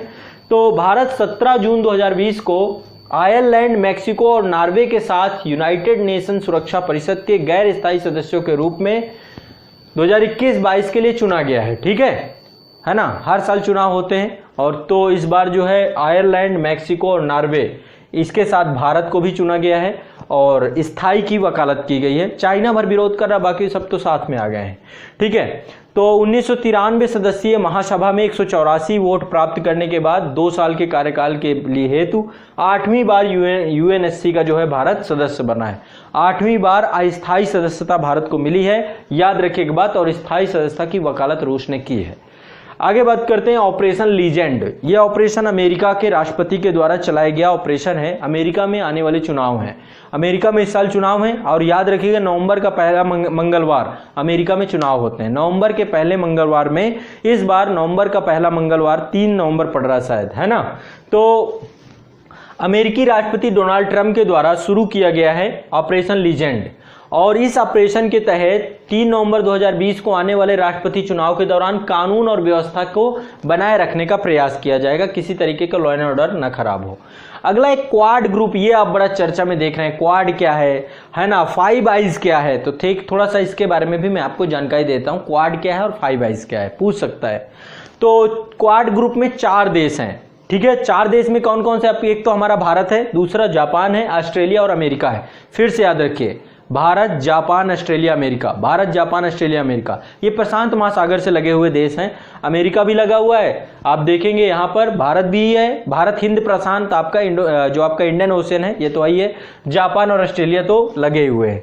तो हिंद प्रशांत क्षेत्र में शांति, स्थिरता, कानून का पालन सुनिश्चित करने के लिए, इस क्षेत्र में चीन के बढ़ते हुए प्रभाव को रोकने के लिए क्वाड बनाया गया है। 4 देशों का ग्रुप बनाया गया है, भारत, जापान, ऑस्ट्रेलिया और अमेरिका, ठीक है।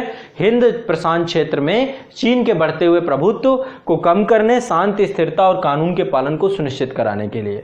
अगला है 5 आइज। 5 आइज ये भी एक ग्रुप है। ये इस समूह में कौन कौन है, इस समूह में 5 आइज में आपका, ये भी आपका काउंटर चाइना ही है, ये भी हिंद प्रशांत के लिए ही बना है। 5 आइज में ऑस्ट्रेलिया है, कनाडा है, न्यूजीलैंड है, ब्रिटेन है और अमेरिका है। फिर से एक बार देखिए, Australia, Canada, New Zealand, Britain, America. 5 eyes में Australia, Canada, New Zealand, Britain, America. Bharat को सम्मिलित करने की बात चल रही है लेकिन अभी सम्मिलित नहीं है। तो इस गठबंधन का मकसद भी है कि चीन जो है आपका, चीन पर नजर रखना और जो है हिंद प्रशांत क्षेत्र में चीन से जुड़ी जो खुफिया जानकारी है, कुछ ऐसा कार्य है तो उसको आपस में साझा करना, ठीक है। तो ये आपका जो है 5 आइज और क्वाड ग्रुप हो गया। अब बात करते हैं जो है भारत के द्वारा इस समय विश्व के बहुत सारे देशों की सहायता भी की गई है। बहुत सारे कोविड-19 के कारण से बहुत सारे देश जो है इस समय आर्थिक तौर पे पूरी तरीके से उनकी अर्थव्यवस्था चरमरा गई है। तो 12 अगस्त 2020 को भारत ने कोविड-19 के प्रकोप का मुकाबला करने के लिए एंटीगुआ और बारबुडा, ये दोनों याद रखिएगा लैटिन अमेरिकी देश हैं, एंटीगुआ और बारबुडा को $1 मिलियन अमेरिकी डॉलर की राशि दी गई है और इसका उद्देश्य है देश में स्वास्थ्य ढांचे को, बुनियादी ढांचे को बनाना, है ना। तो एक तो आपका पैसा ये दिया गया है $1 मिलियन अमेरिकी डॉलर को एंटीगुआ और बारबुडा, और दूसरा 13 अगस्त 2020 को भारत सरकार के विदेश मंत्रालय के द्वारा जो है अधिसूचना जारी की गई, जिसके तहत मालदीव को $100 मिलियन का अनुदान दिया गया है और $400 मिलियन को ऋण दिया गया है। फिर से सुनिएगा, 13 अगस्त 2020 को भारत सरकार के विदेश मंत्रालय के द्वारा एक अधिसूचना जारी की गई है, जिसके तहत भारत मालदीव को $100 मिलियन जो है अमेरिकी डॉलर का अनुदान, $400 मिलियन अमेरिकी डॉलर को ऋण के रूप में प्रदान किया गया है और इसका उपयोग कनेक्टिविटी परियोजनाओं के लिए किया जाएगा। तो देखिए 2 अनुदान आपको ये अभी समय भारत के द्वारा दिए गए हैं, इनको याद रखिएगा। पहला आपका बारबुडा और एंटीगुआ को स्वास्थ्य के लिए और दूसरा मालदीव के लिए, ठीक है। 500 मिलियन के आसपास है, 500 मिलियन अमेरिकी डॉलर के आसपास है ये, ठीक है। आगे बढ़ते हैं। नेक्स्ट, भारत ने एक अभी समझौता किया है और यह समझौता है साइबर सुरक्षा को ध्यान में रख करके। तो 15 जुलाई 2020 को भारत और इजराइल ने साइबर खतरों से निपटने में आपस में सहयोग करने के लिए एक समझौते पर हस्ताक्षर किया। तो ये क्वेश्चन पूछा जा सकता है कि भाई इस समय साइबर सुरक्षा बहुत इंपॉर्टेंट हो गई, खासकर कोविड-19 में, क्योंकि सब कुछ डिजिटल हो गया है, ठीक है। तो ऐसे में इजराइल के साथ एक समझौता 15 जुलाई 2020 को साइबर सिक्योरिटी के लिए, साइबर क्राइम के लिए किया गया है। अगला आपने देखा होगा गलवान घाटी इस समय बड़े चर्चा में है ना। गलवान घाटी बड़ा चर्चा में, चीन का लगातार यहाँ पे दखलंदाजी बढ़ती जा रही है। अभी एक हिंसक मुठभेड़ भी हुई जिसमें कई भारतीय सैनिक भी शहीद हुए। तो गलवान घाटी आपके लद्दाख क्षेत्र में है और LAC के बिल्कुल नजदीक है। भारत और चीनी सेनाएं जो है, ये LAC जो आपका एक्चुअल कंट्रोल लाइन है या वास्तविक नियंत्रण रेखा है के 3 स्थानों पर, के 3 स्थान गलवान नदी घाटी, हॉट स्प्रिंग एरिया और पेंगोंग झील, यहां पर तनावपूर्ण स्थिति बनी हुई है और लगातार आप देख रहे हैं यहां पर भारतीय सेना भी लगातार पहुंच रही है बड़ी संख्या पे और यहां पर चीनी सेना भी लगातार उनकी घुसपैठ हो रही है। तो इस क्षेत्र में अस्काई चीन के मध्य, भारत और चीन के मध्य सीमा है ये, और आपको पता होगा वैसे ये पूरा हिस्सा भारत का है, लेकिन 1962 के युद्ध में भारत के द्वारा चीन का ये अवैध कब्जा है यहाँ पर। तो चीन और भारतीय सेनाओं के मध्य हिंसक झड़प भी हुई है।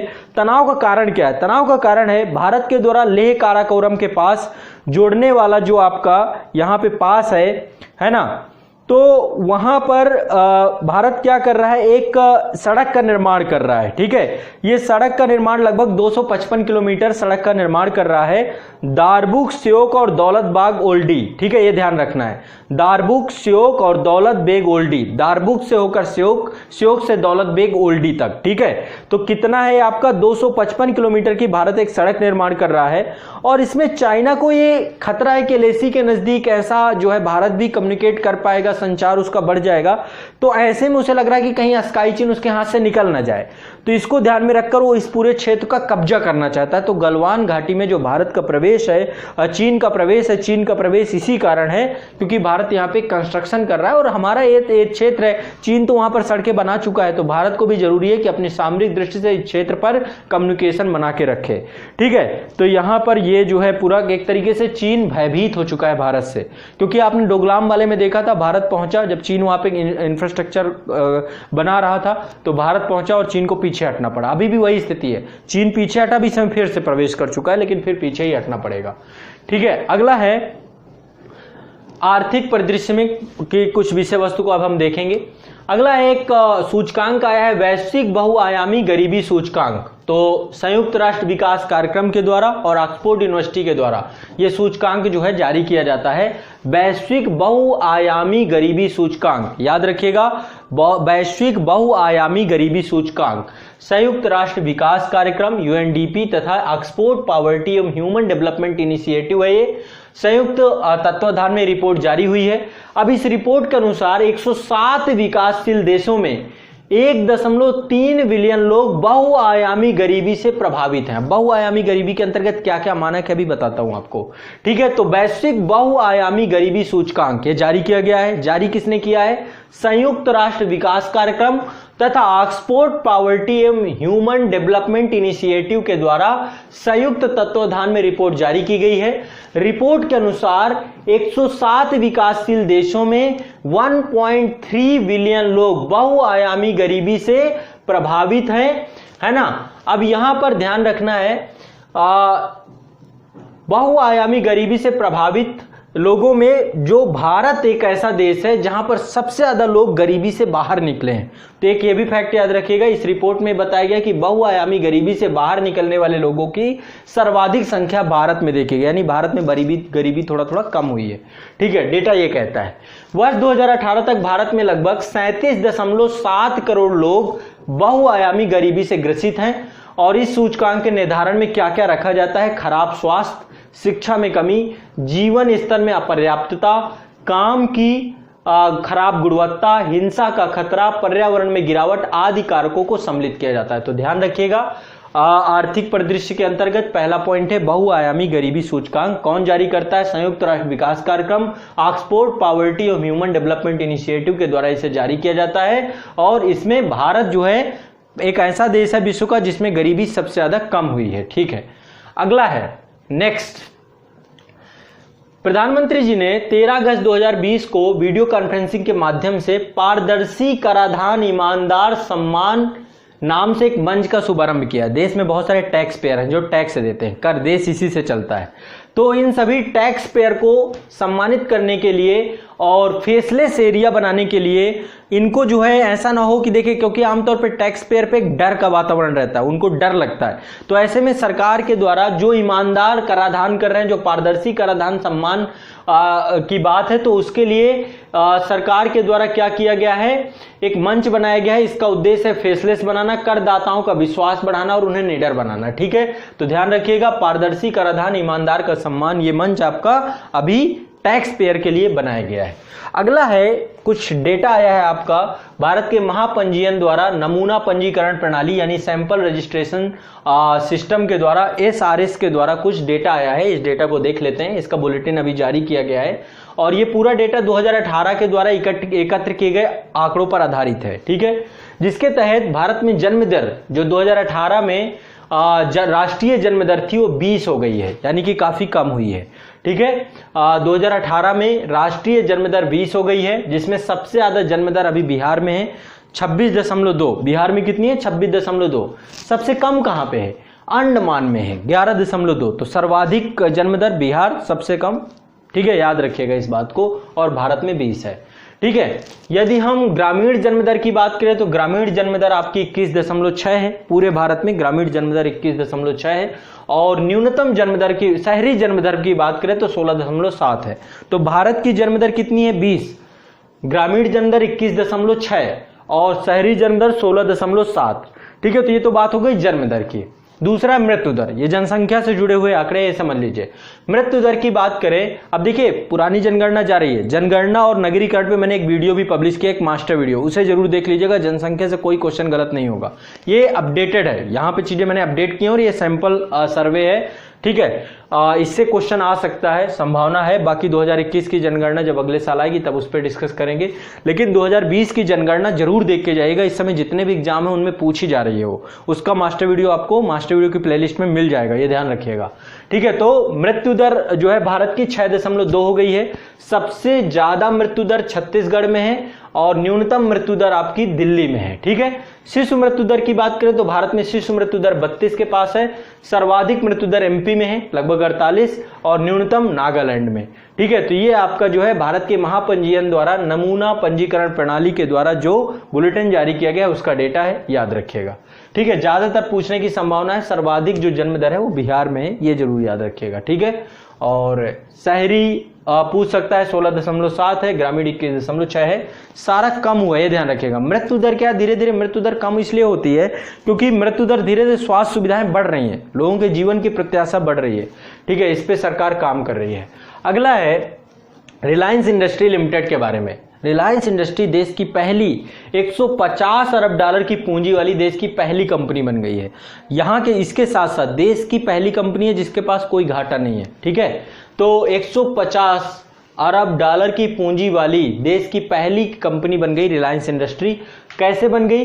क्योंकि जियो प्लेटफॉर्म पे अमेरिका की कंपनी फेसबुक ने अभी क्या है, इन्वेस्टमेंट किया है। कई कंपनियों ने किया है लेकिन जियो ने सबसे ज्यादा, फेसबुक ने सबसे ज्यादा किया है, लगभग 43,574 करोड़ रुपए का, जिसमें 9.99% की हिस्सेदारी फेसबुक ने खरीदी है। और भारत में होने वाला किसी भी क्षेत्र में सबसे बड़ा इन्वेस्टमेंट यही है, तो इससे क्वेश्चन आने की संभावना है, ध्यान रखिएगा। ठीक है, तो 150 अरब डॉलर की पूंजी वाली देश की पहली कंपनी बन गई रिलायंस इंडस्ट्री। जियो प्लेटफॉर्म को अमेरिकी कंपनी फेसबुक ने खरीद लिया, सिर्फ हिस्सेदारी शेयरधारिता खरीदी है। कितना इसने इन्वेस्टमेंट किया है? 43,574 करोड़ रुपए। ठीक है, ये इसने जो है इन्वेस्टमेंट किया है। ठीक है, ये ध्यान रखिएगा। ठीक, आगे बढ़ते हैं। नेक्स्ट, भारत में किसी भी क्षेत्र में सबसे बड़ा ये एफडीआई है, सबसे बड़ा विदेश वो है। अगला है, अभी आपका जो है केंद्रीय बजट आया था इस साल। इस साल के केंद्रीय बजट के बारे में कुछ जानकारी ले लेते हैं। तो केंद्रीय बजट, केंद्रीय वित्त एवं कारपोरेट कार्य मंत्री हैं हमारी निर्मला सीतारमण, उनके द्वारा 1 फरवरी 2020 को संसद में बजट जो है वित्त वर्ष 2021 के लिए इसको क्या किया गया, केंद्रीय बजट पेश किया गया। और इसमें 3 प्रमुख घटक हैं। और आपका जो आत्मनिर्भर भारत अभियान है इसी बजट में ही परिवर्तन किया गया है, समझिए बजट के ही क्षेत्रों में परिवर्तित कर दिया गया है। तो 3 प्रमुख घटक हैं इसके। पहला है महत्वाकांक्षी भारत बनाना है हमें, जिसके तहत समाज के सभी वर्गों के स्वास्थ्य, शिक्षा और रोजगार के बेहतर अवसर के लिए कार्य करना है। इस बजट का पहला घटक ये है और इसी को लेकर ऐसे ही पैसा फिर आवंटित, धन आवंटन ऐसे ही किया गया है। तो पहला इसका आधार है, पहला घटक है महत्वाकांक्षी भारत, जिसमें सभी के लिए स्वास्थ्य हो, शिक्षा और रोजगार हो। इसके अलावा दूसरा इसका है सभी के लिए आर्थिक विकास की बात कही गई है इस बजट में। ठीक है, दूसरा घटक है इसका सभी के लिए आर्थिक विकास।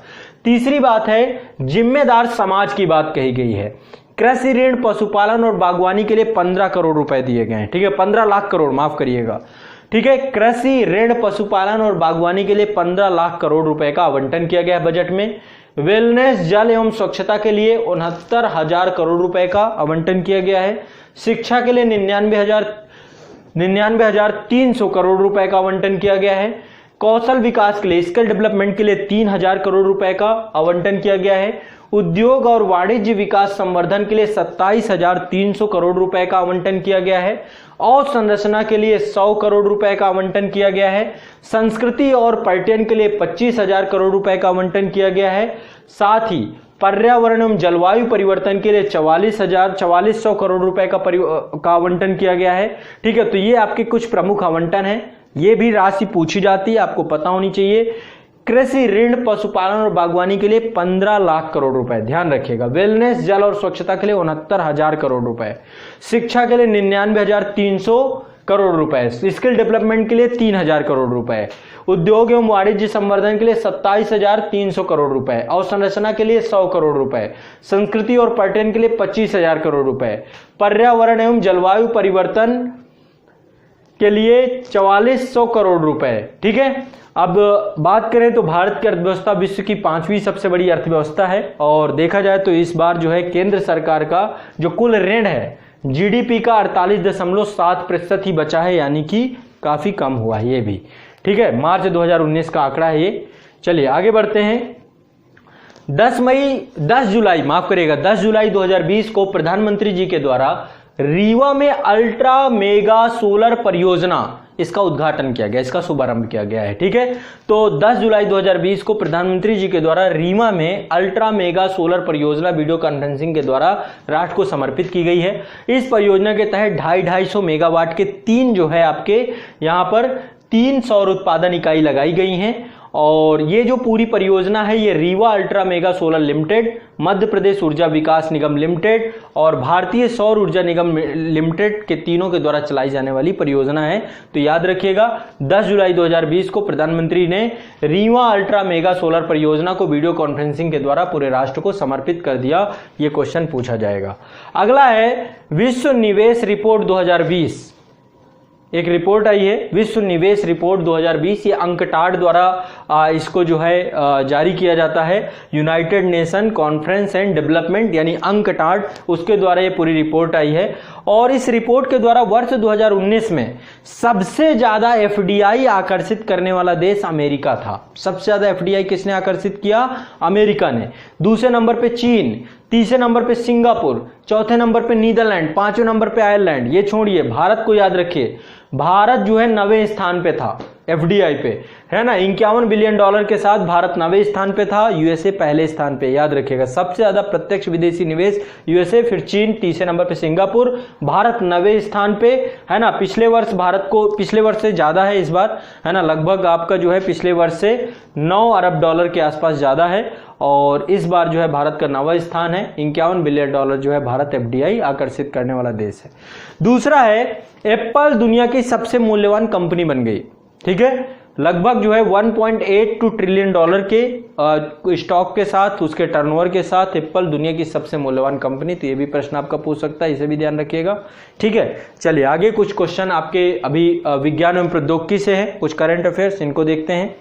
ईरान ने अपना पहला सैन्य उपग्रह नूर लॉन्च किया है।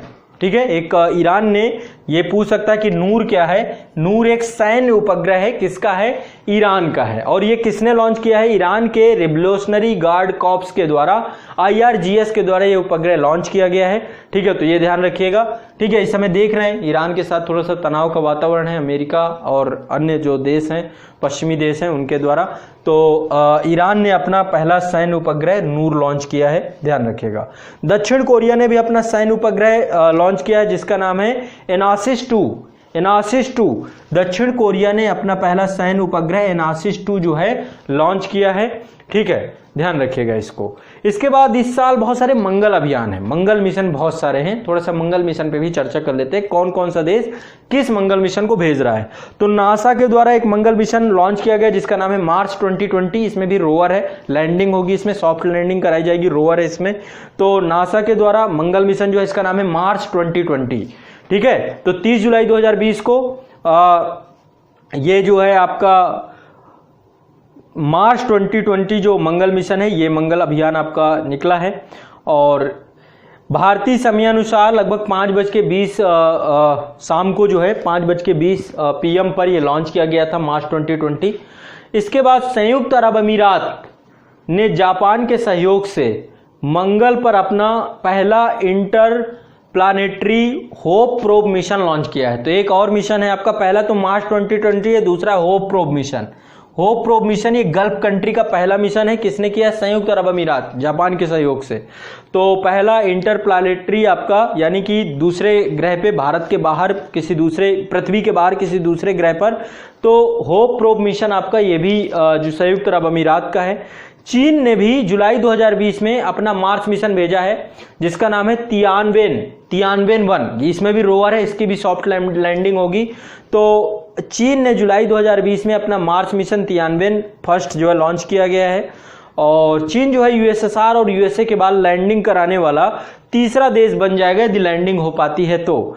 ठीक है, इससे पहले चीन ने युंग हुओ पहला इसका जो मंगल मिशन था जो विफल हो गया था, युंग हुओ पहला उसका मंगल मिशन था जो विफल हो गया था। और भारत एक ऐसा देश है, भारत ने भी अपना जो है मंगल मिशन पहले ही सफलता में, पहले ही अटेम्प्ट में क्वालिफाई किया था और अभी भी जो है मंगलयान आपका मंगल ग्रह के चारों तरफ चक्कर लगा रहा है। ठीक है, तो जो है लेकिन भारत ने सॉफ्ट लैंडिंग नहीं कराई, रोवर वगैरह नहीं। तो ऐसे में याद रखिएगा, चीन ने जुलाई 2020 में अपना Mars mission Tianwen first launch किया है और चीन तीसरा देश बनेगा यूएसएसआर और यूएसए के बाद लैंडिंग कराने वाला। ठीक है, चलिए आगे बढ़ते हैं। तो जो चीन का तियानवेन 1 है, इसमें एक आर्बिटर है, एक लैंडर है और एक रोवर है। ठीक है, 1971 में यूएसएसआर ने मंगल पर लैंडिंग कराने वाला पहला देश था। और भारत ने जो है मंगल मिशन पर 2013 में अपना इसरो द्वारा आंध्र प्रदेश के सतीश धवन अंतरिक्ष केंद्र से अपना मंगल मिशन लॉन्च किया था। और ये भी याद रखिएगा, जो आपका मंगल मिशन था सितंबर 2014 में मंगल की कक्षा में पहुंच गया था। तो भारत का भी मंगल मिशन यहाँ पे प्रासंगिक हो जाएगा।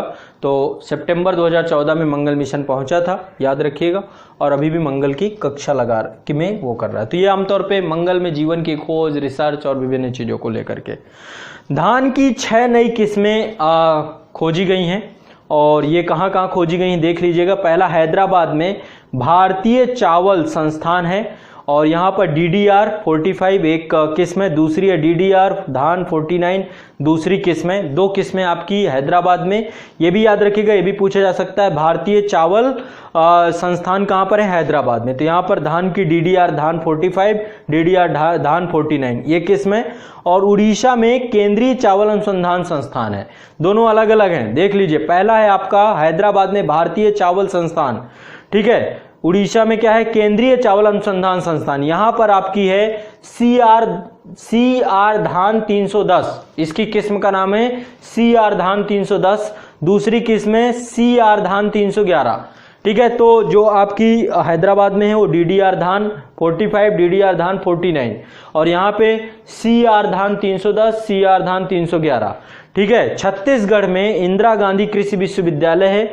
यहाँ पर जिंको राइस तथा CGIR किस्म, 2 किस्में यहां पर विकसित की गई हैं, जिंको राइस और CGIR, ये 2 किस्में हुई हैं। आप ध्यान रखिएगा, एक चीज यहां पे ध्यान रखिए, ये जो किस्म है इसमें जिंक की पर्याप्त मात्रा होगी जो गर्भवती महिलाओं के लिए बहुत महत्वपूर्ण होगी। दूसरा, मनुष्य के लिए इम्यून पावर, उसका प्रतिरक्षी तंत्र के लिए जिंक सबसे ज्यादा जरूरी होता है।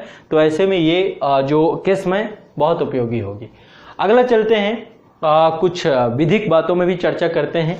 तो 11 अगस्त 2020 को देश की सर्वोच्च अदालत ने अपने एक निर्णय में पुरुष उत्तराधिकारियों के समान स्थिति और शर्तों पर हिंदू महिलाओं को पैतृक संपत्ति में उत्तराधिकार एवं संयुक्त कानूनी उत्तराधिकार के अधिकार की व्याख्या की है। सुप्रीम कोर्ट ने कहा है महिला सशक्तिकरण की दिशा में एक बड़ा कदम। जैसा कि देखते हैं हमारा समाज पितृसत्तात्मक समाज है, तो ऐसे में जो संपत्ति का हस्तांतरण होता है पिता से पुत्र को होता है। ऐसे में सुप्रीम कोर्ट ने कहा है कि अब संपत्ति का हस्तांतरण में संपत्ति में पुत्री का भी बराबर का हिस्सा होगा, चाहे पिता जीवित हो चाहे ना हो, ठीक है। तो 11 अगस्त 2020 को देश की सर्वोच्च अदालत ने एक निर्णय में पुरुष उत्तराधिकारियों के समान स्थिति और शर्तों पर हिंदू महिलाओं के पैतृक संपत्ति के उत्तराधिकारी एवं संयुक्त कानूनी अधिकार के अधिकार की व्याख्या की है।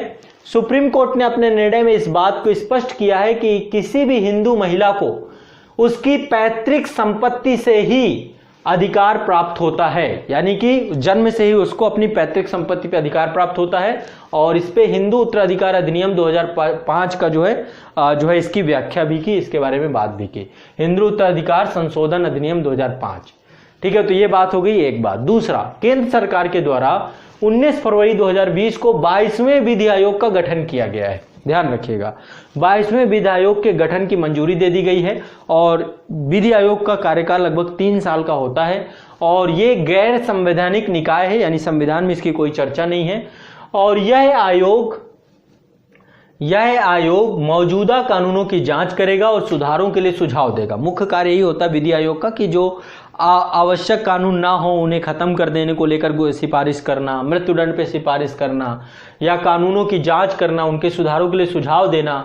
ठीक है, इससे पहले 21वां विधि आयोग था, उसके जो अध्यक्ष थे न्यायमूर्ति बलबीर सिंह चौहान थे, तो ये भी ध्यान रखिएगा 21वें विधि आयोग के अध्यक्ष थे न्यायमूर्ति बलबीर सिंह चौहान। 22वें कब आगे पता चलेगा।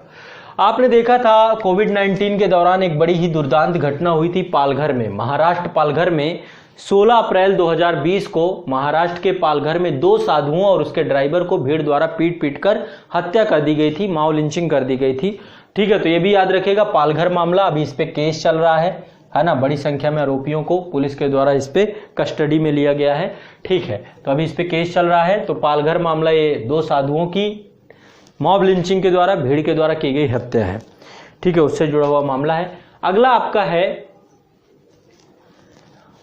29 जून 2020 को भारत सरकार और विश्व बैंक के बीच में एक समझौता हुआ है। किसके लिए हुआ है? तमिलनाडु में शहरी गरीबों किफायत के लिए आवास प्रदान करने के लिए लगभग 20 वर्षों के लिए ऋण प्रदान किया गया विश्व बैंक के द्वारा।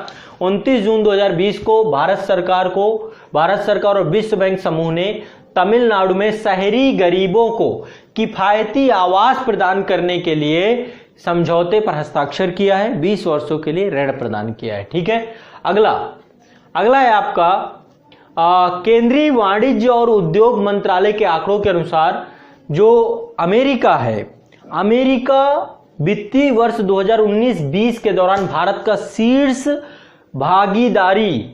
व्यापारिक भागीदारी वाला देश बन गया है। इससे पहले पिछले साल भी, पिछले वित्त वर्ष में भी अमेरिका था, उससे पहले चाइना था। तो अब हम सबसे ज्यादा व्यापार किससे करने लग गए हैं? अमेरिका से। यह ध्यान रखिएगा 88.75 बिलियन अमेरिकी डॉलर का व्यापार इस बार हुआ था और इस प्रकार यूएसए जो है भारत का शीर्ष व्यापारिक भागीदार बन गया है। चीन को इसने छोड़ दिया है, 2018 में ही छोड़ दिया है। तो भारत और अमेरिका के बीच बढ़ते संबंधों का ये आपके सामने एक परिचायक है। ठीक है, आगे चलते हैं। ये बहुत इंपॉर्टेंट है, नेशनल डिजिटल हेल्थ मिशन 15 अगस्त 2020 में प्रधानमंत्री जी के द्वारा इसके अंतर्गत देश की स्वास्थ्य सेवाओं को डिजिटल प्लेटफॉर्म पर लाने की कवायद की गई है। फिर से ध्यान रखिएगा, नेशनल डिजिटल हेल्थ मिशन के द्वारा 15 अगस्त 2020 को प्रधानमंत्री जी के द्वारा देश के स्वास्थ्य सेवाओं को डिजिटल प्लेटफॉर्म पर लाने की कवायद की गई है। अब इसके पहले चरण में क्या होगा? आपकी एक हेल्थ आईडी बनाई जाएगी। ठीक है, ये लाल किले के प्राचीर से की गई घोषणा है। तो आपकी एक हेल्थ आईडी होगी और आपका उस हेल्थ आईडी में पर्सनल हेल्थ रिकॉर्ड रखा जाएगा और इसके तहत डिजी डॉक्टर हेल्थ फैसिलिटी रजिस्ट्री होगी, यानी कि आप जो है डिजिटल माध्यम से ही डॉक्टर से बात कर सकते हैं और अपनी हेल्थ को, अपने स्वास्थ्य को दिखा सकते हैं। ठीक है, और इसके अगले चरण में ई फार्मेसी की भी बात होगी, आपके घर तक दवाएं आ जाएं। ई फार्मेसी, टेलीमेडिसिन सेवा को भी शामिल किया जाएगा। तो इसमें आधार कार्ड की तरह ही एक यूनिक आईडी जनरेट होगी और मरीज का रिकॉर्ड, जब आप कभी हॉस्पिटल जाएंगे तो आपको अपने रिकॉर्ड, कागज, डॉक्यूमेंट कुछ ले जाने की जरूरत नहीं है। डॉक्टर आपकी यूनिक आईडी डालेगा, जो हेल्थ आईडी डालेगा और उसी से आपका पूरा का पूरा जो है रिकॉर्ड निकल आ जाएगा। ठीक है, तो आधार कार्ड की तर्ज पे बनेगा, लेकिन लाभार्थी जब भी चाहें तो इस योजना से पीछे हट सकते हैं, छोड़ भी सकते हैं। ठीक है, तो ये एक आपकी बहुत ही महत्वपूर्ण नेशनल डिजिटल हेल्थ मिशन आपका प्रारंभ हो गया है।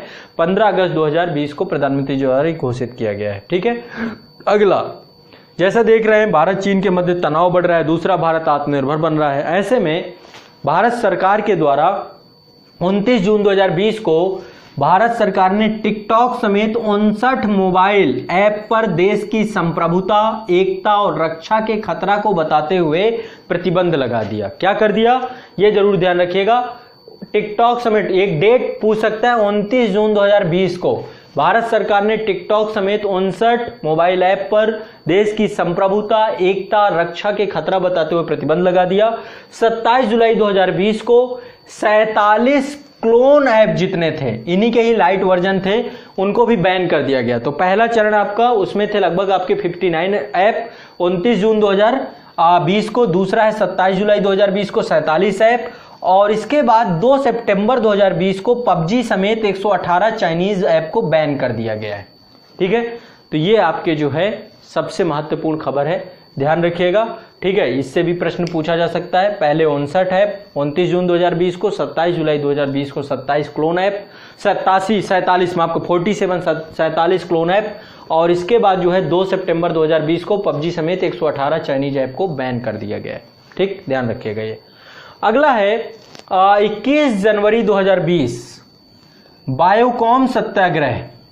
बायोकॉम सत्याग्रह के स्मारक का उद्घाटन किया गया है, और यह स्मारक बन रहा है केरल के कोट्टम जिले में बन रहा है। केरल के कोट्टम जिले में 21 जनवरी 2020 को बायोकॉम सत्याग्रह का स्मारक का उद्घाटन किया गया है ना।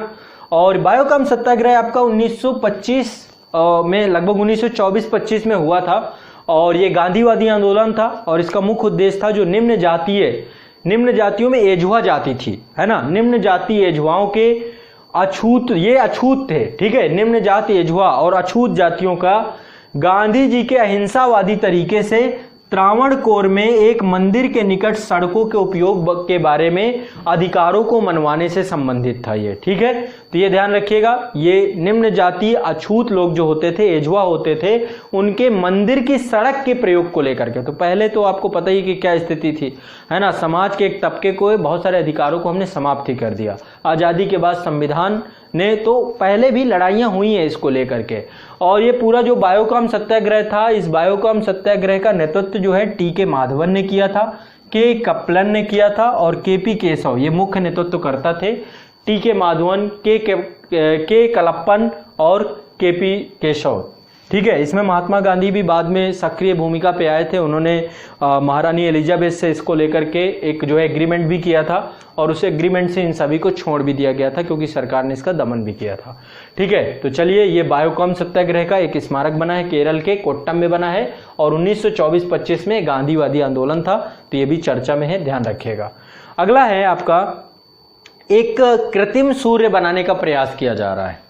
एक कृत्रिम सूर्य बनाने की बात देख लीजिए, साइंस एंड टेक कहाँ जा रहा है। तो अंतरराष्ट्रीय तापीय नाभिकीय प्रायोगिक संयंत्र, ये आपका फ्रांस में बन रहा है। अंतरराष्ट्रीय ताप नाभिकीय प्रायोगिक संयंत्र, इसको बोलते हैं ITER परियोजना। ITER परियोजना, इसका भारत भी सदस्य है। तो इसके अंतर्गत दुनिया के सर्वश्रेष्ठ वैज्ञानिक धरती पर एक छोटा सा कृत्रिम सूर्य बनाना चाहते हैं, इसकी कोशिश कर रहे हैं।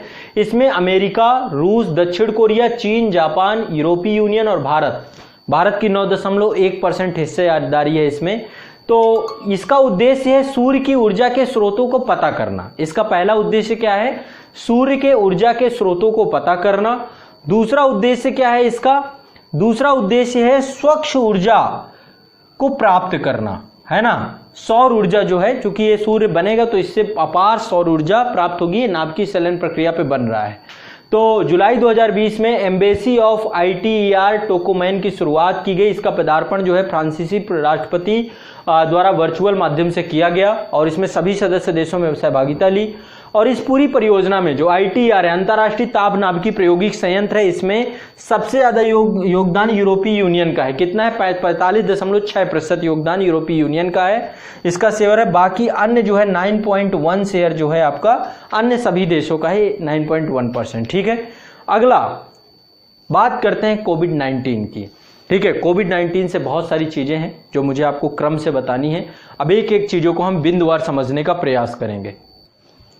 तो कोविड-19 से जो पहली खबर है आपकी, वो है सामूहिक या एकजुटता परीक्षण को लेकर के। WHO के द्वारा किया गया प्रयास है।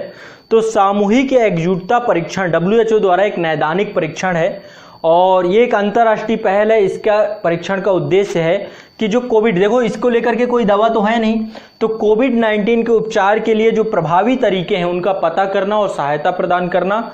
अब इसके लिए किया क्या है, देखिए 4 दवाएं हैं। पहला है आपका रेमडेसिविर, ठीक है, पहली दवा। दूसरा हाइड्रोक्सीक्लोरोक्विन, तीसरी है रिटोनोवीर, चौथी है लोपोनोवीर। ठीक है, तो ये 4 दवाएं हैं WHO चाहता है कि सामूहिक परीक्षण करने के बाद इन दवाओं का प्रयोग किया जाए, इनका कॉम्बिनेशन प्रयोग किया जाए, ताकि ये पता चल सके कि कोविड-19 के मरीजों में इन दवाओं का कितना प्रभाव पड़ रहा है, ये कोविड-19 के प्रभाव को रोकने के लिए कितना प्रभावशाली दवाएं हैं।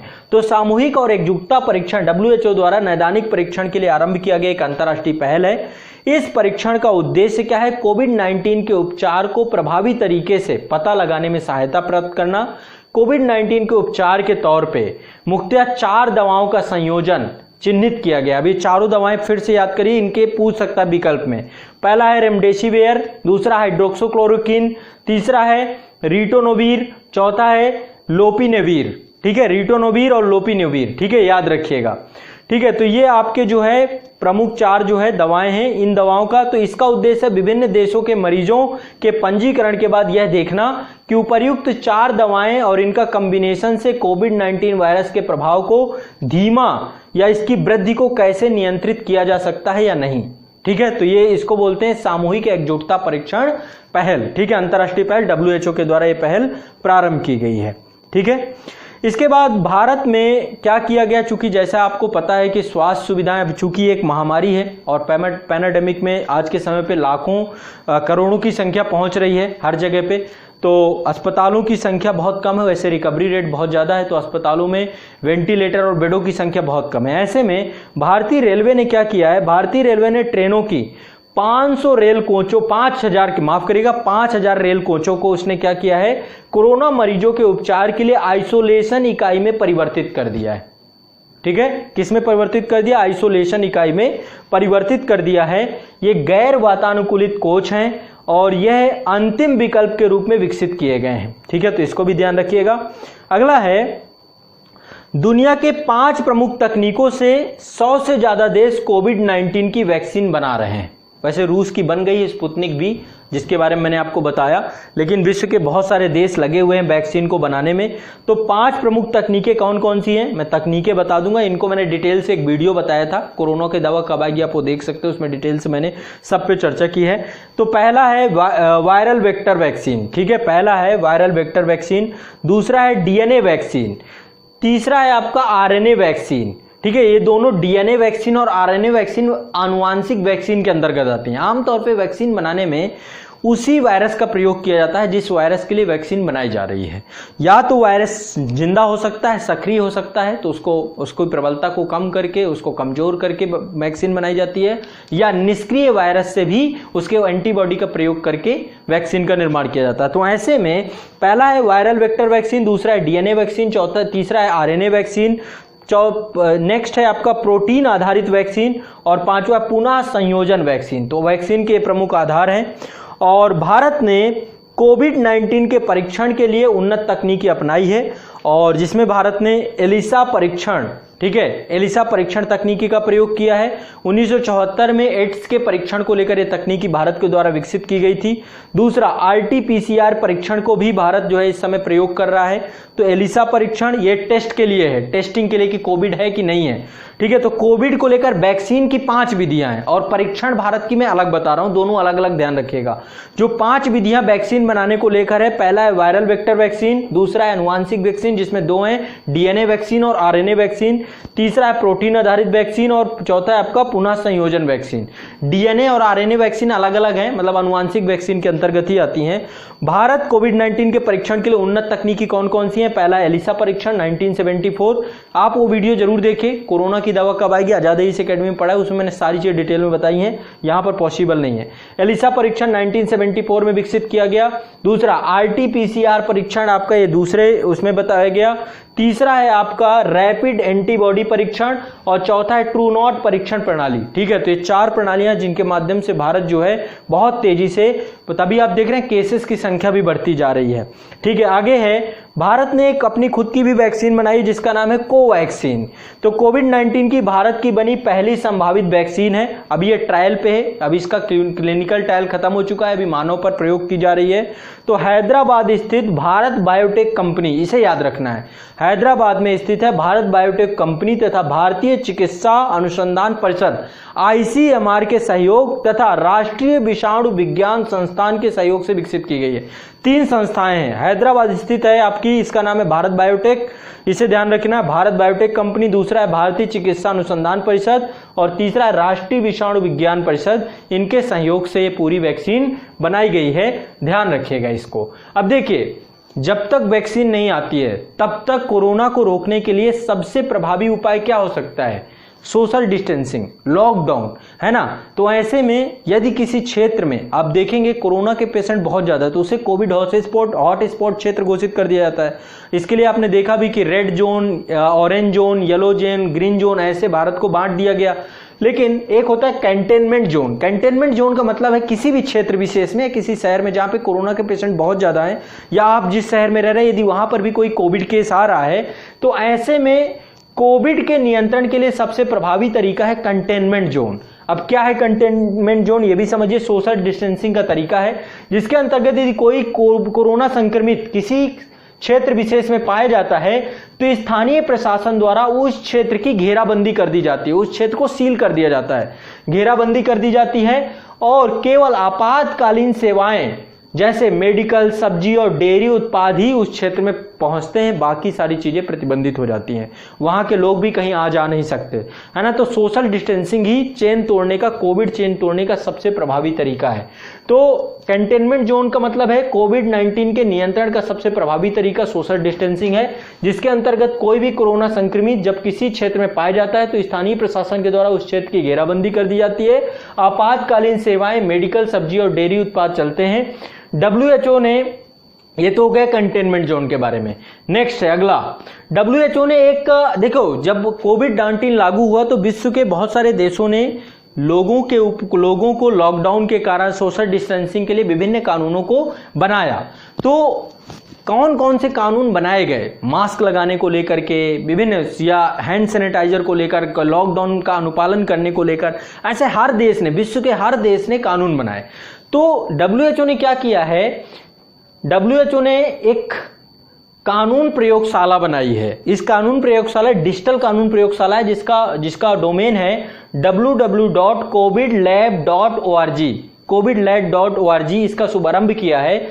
यह कानूनों का डेटाबेस है, यह कानूनों का डेटाबेस है। यहां पर सभी देशों का कानूनों का डेटाबेस रखा गया है, डेटाबेस है जिन्हें देशों ने कोविड-19 के जवाब में लागू किया, है ना। कोविड-19 को रोकथाम के लिए बहुत सारे देशों ने जो कानून अपने अपने देश में लागू किए, उन सभी कानूनों को एक जगह पे रख दिया गया www.covidlab.org में। आप लोग एक बार जाके विजिट करके जरूर देखिएगा। यह सुनिश्चित करता है कि जो कानून लागू किए जा रहे हैं वो व्यक्तियों, समुदायों, स्वास्थ्य और भलाई की रक्षा के लिए हैं कि नहीं है ना। तो ये भी ध्यान रखता है। साथ ही ये मानवाधिकारों के खिलाफ तो नहीं है ना। इसमें 190 से अधिक देशों के एकत्रित साझा किए गए कानूनी दस्तावेजों को एक साथ लॉन्च किया गया है। तो एक कोविड कानून प्रयोगशाला बनाई गई है www.covidlab.org। ये किसने बनाया? WHO के द्वारा ये बनाया गया है, ठीक है। अगला है धन्वंतरी रथ। तो धन्वंतरी रथ शहर, ये आपका एक अहमदाबाद नगर निगम का एक इनिशिएटिव है। और आमतौर पे जब से कोविड-19 लगा है तो एक सबसे ज्यादा जो दुष्परिणाम निकला है इसमें, एक क्षेत्र जो आपका है वो है जो गैर कोविड पेशेंट हैं। गैर कोविड पेशेंट को आवश्यक दवाएं नहीं मिल पा रही, उनके हॉस्पिटल्स के चार्जेस बढ़ गए, एडमिट नहीं किया जा रहा। तो ऐसे में अहमदाबाद नगर निगम ने धन्वंतरी रथ का कार्यक्रम प्रारंभ किया है और इसके तहत लोगों के घरों तक गैर कोविड आवश्यक स्वास्थ्य सेवाएं प्रदान करने के लिए मोबाइल मेडिकल वैन प्रारंभ की हैं। इसे अहमदाबाद नगर निगम द्वारा प्रारंभ किया गया है। कोरोना वायरस के लक्षणों, ठीक है, तो ये ध्यान रखना है आपको। धन्वंतरी रथ क्या है आपका? गैर कोविड मेडिकल इक्विपमेंट को लेकर के बनाया गया, घर घर सबको पहुंचाने को, दवाएं पहुंचाने को, मेडिकल जो सुविधाएं उन्हें पहुंचाने को लेकर के धन्वंतरी रथ। कहां पे? गुजरात के अहमदाबाद नगर निगम द्वारा इसे प्रारंभ किया गया है, ठीक है। अगला, कोरोना वायरस के लक्षणों वाले जानवरों के लिए भारत का पहला संगरोध केंद्र कहां बनाया गया है? Jim Corbett national park. कहां है ये? नैनीताल पे, रामनगर नैनीताल पे है। मेरा एक आप एपिसोड भी देख सकते हैं, भारत के सभी राष्ट्रीय उद्यान मैंने जिम कॉर्बेट नेशनल पार्क में जाकर ही पढ़ाए हैं, तो आप देख सकते हैं, भारत दर्शन का एक एपिसोड होगा। तो कोविड-19 से लक्षणों से जितने भी जानवर हैं उनको कहां पे, उनके लिए एक संगरोध केंद्र बनाया गया है जिसका नाम है जिम कॉर्बेट नेशनल पार्क। ध्यान रखिएगा, भारत का ये पहला राष्ट्रीय उद्यान है, पहले 1936 में बना था, हेली के नाम से जाना जाता था। ठीक है, अगला है एयर बब्बल। एयर बब्बल ये कॉन्सेप्ट है, एक अवधारणा है, कोविड-19 के समय ही ये शब्द गढ़ा गया है। तो जैसा कि आपको पता है कि पूरे विश्व का एविएशन खत्म हो चुका है, संपर्क खत्म हो चुका है, वायु मार्ग खत्म हो चुका है।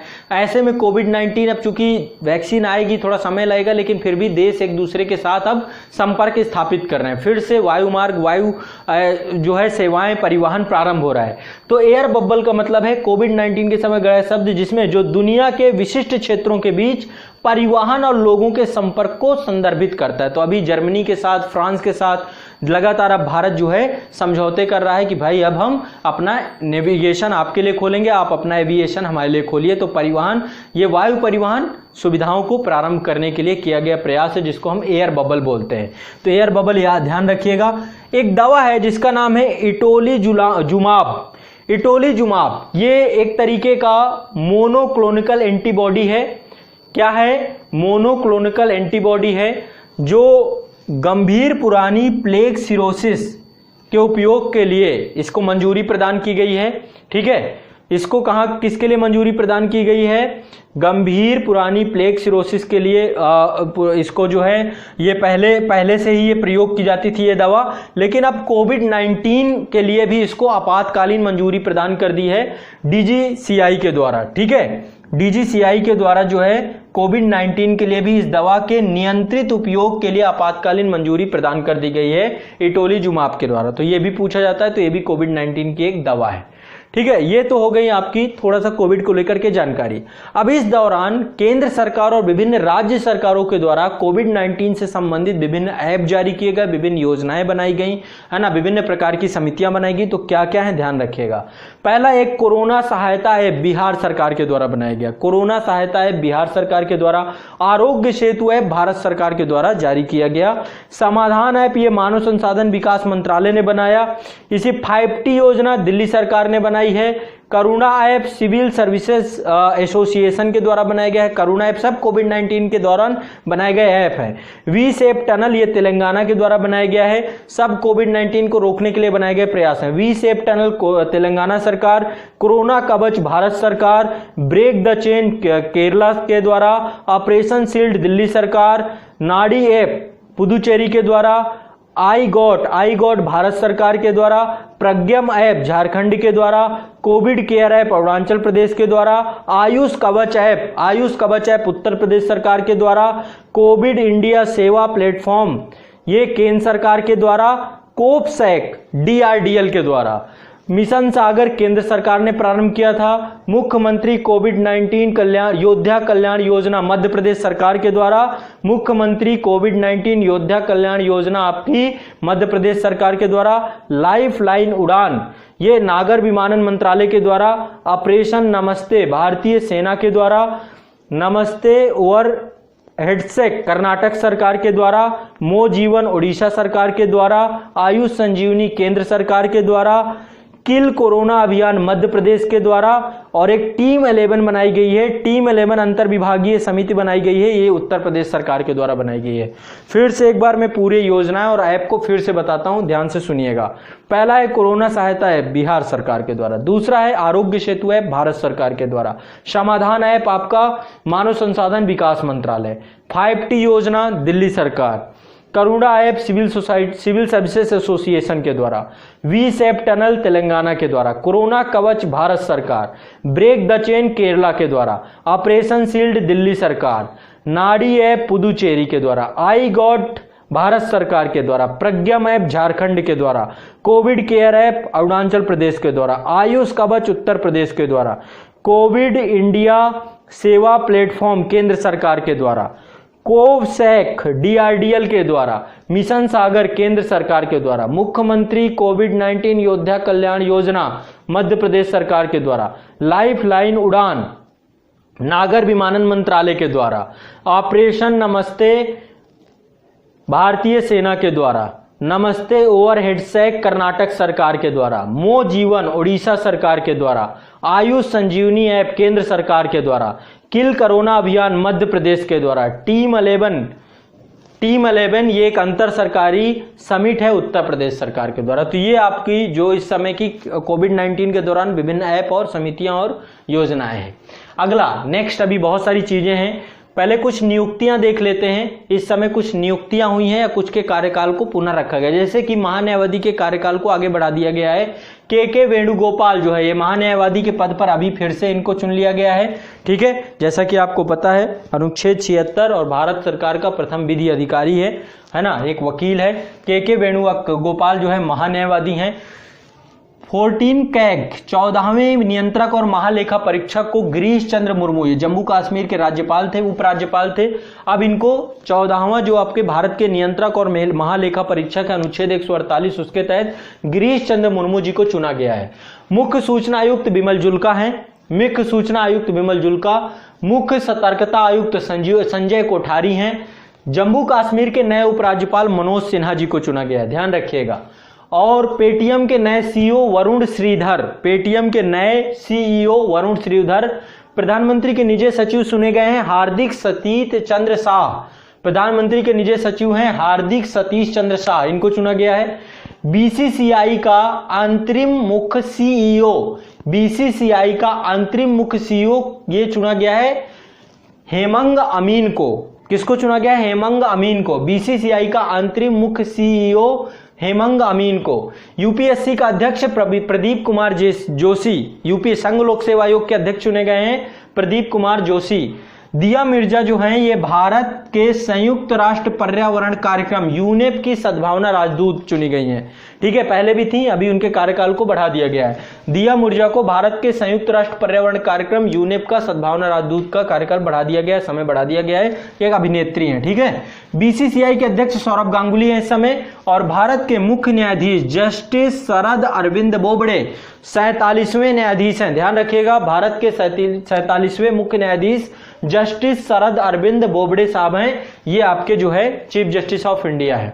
इस समय कुछ निधन भी हुए हैं, जैसे कि उत्तर प्रदेश की कैबिनेट मंत्री ये कोविड-19 के कारण, कोरोना के कारण इनका निधन हो गया। नाम है कमल रानी वरुण, कमल रानी वरुण। ठीक है, उत्तर प्रदेश कैबिनेट मंत्री कमल रानी वरुण, कोविड-19 कारण इनका ये खत्म हो गई। अमला शंकर ये मशहूर नेत्रांगना थी, इनका भी निधन हो गया।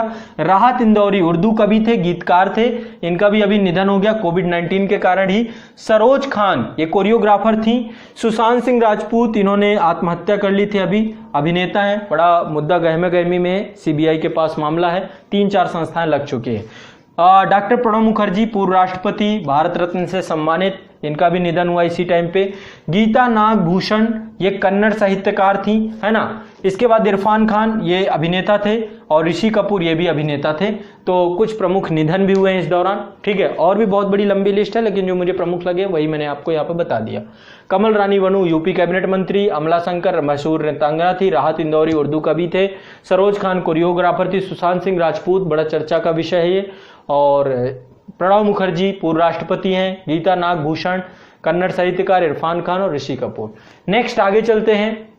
विविध में ध्रुव ये क्या है? स्वदेशी रिसीवर चिप बनाई गई है, आईआईटी बॉम्बे के छात्रों के द्वारा विकसित किया गया है और एक तरीके से नेविगेशन के लिए काम आएगी, जैसे जीपीएस प्रणाली है ना, उसी तरीके से।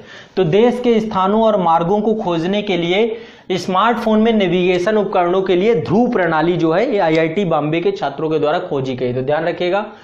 स्वच्छ भारत मिशन अकादमी नई दिल्ली में स्थापित की गई है, यह भी ध्यान रखिएगा। स्वच्छ भारत मिशन अकादमी नई दिल्ली में स्थापित की गई है।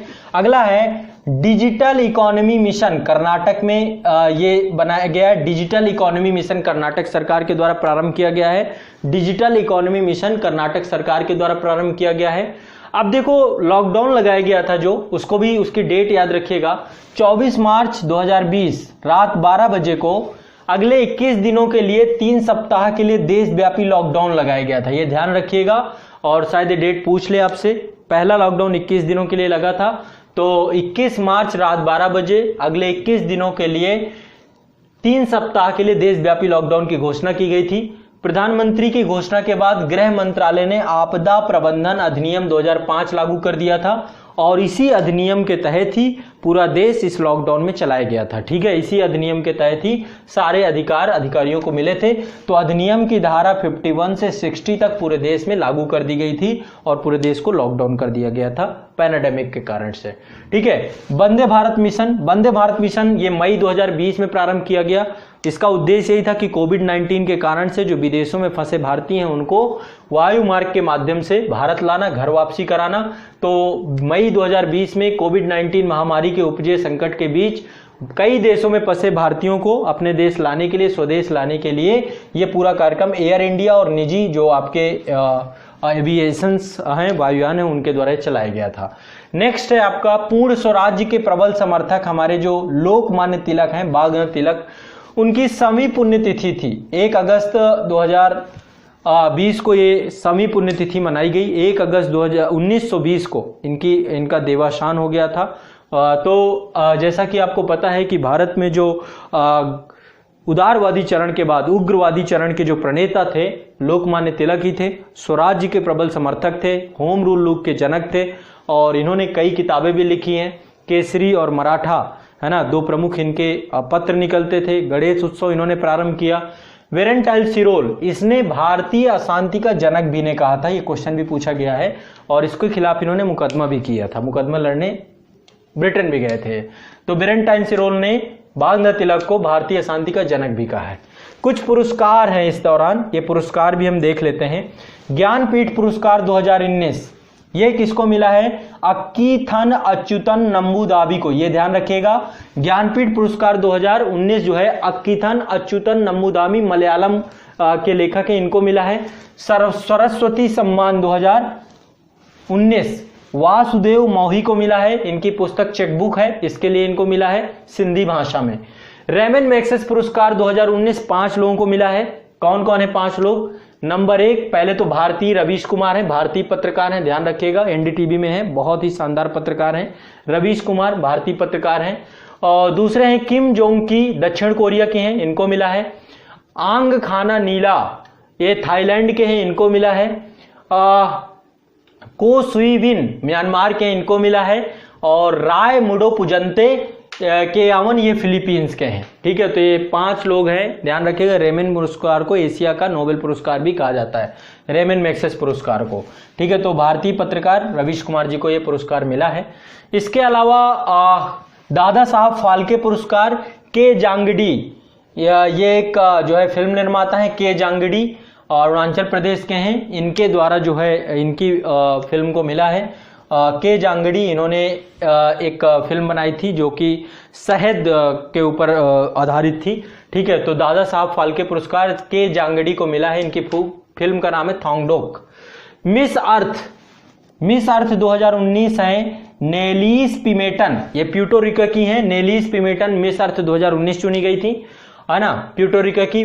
मिस यूनिवर्स जोजी विन टुंजी, ठीक है, ये भी सब 2019 है क्योंकि 2020 में कोविड के कारण से कुछ हो नहीं पाया है। Miss Universe 2019 Zozibini Tunzi. Miss World 2019 Toni Ann Singh, ये जमैका की हैं। ठीक है, और मिस यूनिवर्स जो जोजी विन टोनी है, ये साउथ अफ्रीका की हैं। ठीक है, तो Miss Earth 2019 Nellys Pimentel Puerto Rico, Miss Earth Zozibini Toni ये आपकी South Africa, Miss World 2000 Toni Ann Singh ये जमैका की। एक और पुरस्कार है पीसी महालनोबिस पुरस्कार 2020, ये आपका अर्थव्यवस्था के क्षेत्र में दिया जाता है। इस बार सी रंगराजन को मिला है, पूर्व ये गवर्नर भी रहे हैं, है ना, तो देश में अर्थव्यवस्था के योगदान को लेकर पीसी महालनोबिस पुरस्कार इन्हें मिला है। तो इस तरीके से ये पूरा का पूरा आपका मास्टर वीडियो था करंट अफेयर्स का, जिसमें हमने एक बार फिर से मैं आपको राष्ट्रीय मुद्दे देखे, अंतर्राष्ट्रीय मुद्दे देखे, इसके बाद आर्थिक परिदृश्य देखा, विज्ञान एवं प्रौद्योगिकी की विषय वस्तु देखा, राष्ट्रीय महत्व की बहुत सारी विषय वस्तु को देखा, विधिक कुछ जो करंट अफेयर्स है उन्हें देखा, कोविड-19 से जुड़े हुए जो करंट की विषय वस्तु है उन्हें हमने देखा, प्रमुख नियुक्तियां देखी, निधन देखे, है ना, केंद्र सरकार के द्वारा कोविड और राज्य सरकार के द्वारा चलाई गई रही कोविड की जो योजनाएं वो देखी। ठीक है, और बहुत सारे पुरस्कार हैं उन्हें हमने देखा। तो ये रहा आपका करंट अफेयर्स का मास्टर वीडियो। लेकिन आप सभी को इससे पहले के सभी एपिसोड देखकर एग्जाम हॉल पे जाना है, ये बिल्कुल दिमाग में बैठा लीजिए। ये लेटेस्ट है, इसमें मैंने आगे की चीज़ें जोड़ी हैं। ये श्रृंखला निरंतर रहेगी, आगे फिर आपके जो भी एग्जाम आएंगे ये मैगजीन की तरह निरंतर चलते रहेंगे। तो आप सभी को पूरा देखना, 2 से 3 बार आप इसे देखेंगे, याद हो जाएगा, कोई दिक्कत नहीं है। 2 से 3 बार में पूरा याद हो जाएगा, कोई आपको समस्या नहीं आने वाली, ठीक है। तो समग्रता से कार्य मैंने करा दिया। साथ ही समान अध्ययन के पूरे मास्टर वीडियो देखकर आप जरूर जाइए। आपके करंट अफेयर्स का एक क्वेश्चन भी गलत नहीं होगा और आपको जीएस में भी आपका आत्मविश्वास भी बढ़ेगा, आप क्विक रिवीजन भी कर पाएंगे, सारी चीजें, ठीक है। तो चलिए आप सभी इसी तरीके से बने रहिए, इसको साझा करिए, ज्यादा से ज्यादा लोगों तक पहुंचाइए। भारत के सभी व्यक्तियों तक इस अथक परिश्रम को पहुंचाने का कार्य आप सभी को सौंपता हूं मैं, और मैं आप सभी के साथ निरंतर बना रहूंगा, लगातार मिलता रहूंगा। मास्टर वीडियो की इस प्रॉपर ये सीरीज कभी बंद नहीं होगी, अनवरत चलने वाली श्रृंखला है। आप लोग बस इसी तरीके से इस सीरीज से लाभान्वित होते रहिए और अपने कमेंट के माध्यम से इसके बारे में हमें जानकारी जरूर दीजिए। चलिए, बहुत बहुत शुक्रिया, आभार, धन्यवाद। इसी के साथ मैं मिलता हूं आपको मास्टर वीडियो के अगले एपिसोड में। शुक्रिया। वो सारी विषय वस्तु आपके साथ क्रमबद्ध तरीके से रखूंगा, आसान भाषा में।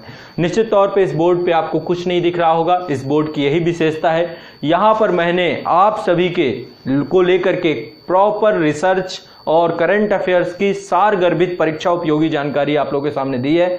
आप लोगों को कुछ नहीं करना, आने वाले 2 से 3 घंटे मेरे साथ रहना है, इत्मीनान से मुझे सुनना है, बिल्कुल भी तनाव नहीं लेना है। हर चीज मैं आप लोगों को याद करा दूंगा, बस मुझे सुनना है। ये मेरा काम होगा, मेरा टीचिंग स्किल होगा कि मैं आप सभी के ध्यान को आकर्षित करूंगा। आने वाले 2 से 3 घंटे आपको समझ में भी नहीं आएंगे और ये फैक्ट आपके दिमाग में रटते चले जाएंगे। तो एक बृहद जानकारी आने वाले 3 घंटे में आपके अंदर जाने वाली है। इसको पढ़ने में आपको 1 महीने, 2 महीने, 3 महीने का भी समय लग सकता है, लेकिन आप आने वाले 3 घंटे में पूरे 1 साल के करंट अफेयर्स को पढ़ेंगे ही नहीं, बल्कि परीक्षा को लेकर के आपके आत्मविश्वास में अभूतपूर्व वृद्धि होगी। तो ऐसे में मैं आप सभी को निवेदन करता हूं कि सभी छात्र जितने भी हैं जो आगामी एग्जामों के लिए जा रहे हैं, परीक्षा के लिए, आप सभी को एक काम जरूर करना है। मेरे 5 एपिसोड आजाद आईएएस एकेडमी में जो प्लेलिस्ट बनी हुई है मास्टर वीडियो की, करंट अफेयर्स की मैंने एक अलग से प्लेलिस्ट बना दी है, वहां पर आपको 5 एपिसोड सारे मिल जाएंगे। 6वां एपिसोड ये भी वहां पर अपडेट हो जाएगा और साथ ही वहां पर एक सरकारी योजनाओं का भी मैंने एपिसोड बनाया है। सरकारी योजनाओं का एक फाइनल एपिसोड आना और जरूरी है। एक एपिसोड और आएगा सरकारी योजनाओं का, इसके बाद आपकी जितनी भी सरकारी योजनाएं सारी कवर हो जाएंगी। तो आप सभी सरकारी योजनाओं वाला भी एपिसोड देखेंगे और साथ साथ करंट अफेयर्स के वे सभी एपिसोड भी देखेंगे, ठीक है। तो चलिए मैं प्रारंभ करता हूं। एक व्यापक विषय वस्तु मैंने यहां पर कवर की है। निश्चित तौर पे आप सभी इस रचना को देख रहे होंगे।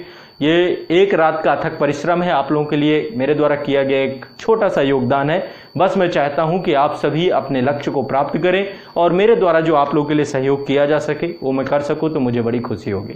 तो प्यारे बच्चों, सभी लोगों को ध्यान से सुनना है, पूरा कंसंट्रेशन, पूरा फोकस सब जगह से हटाइए और मेरे साथ आप लोग 2 से 3 घंटे बने रहिए। मैं आपके आत्मविश्वास में बड़ी वृद्धि करने जा रहा हूं, आपके ज्ञान में, आपके रिवीजन में एक बड़ी भूमिका निभाने जा रहा हूं। तो परीक्षा से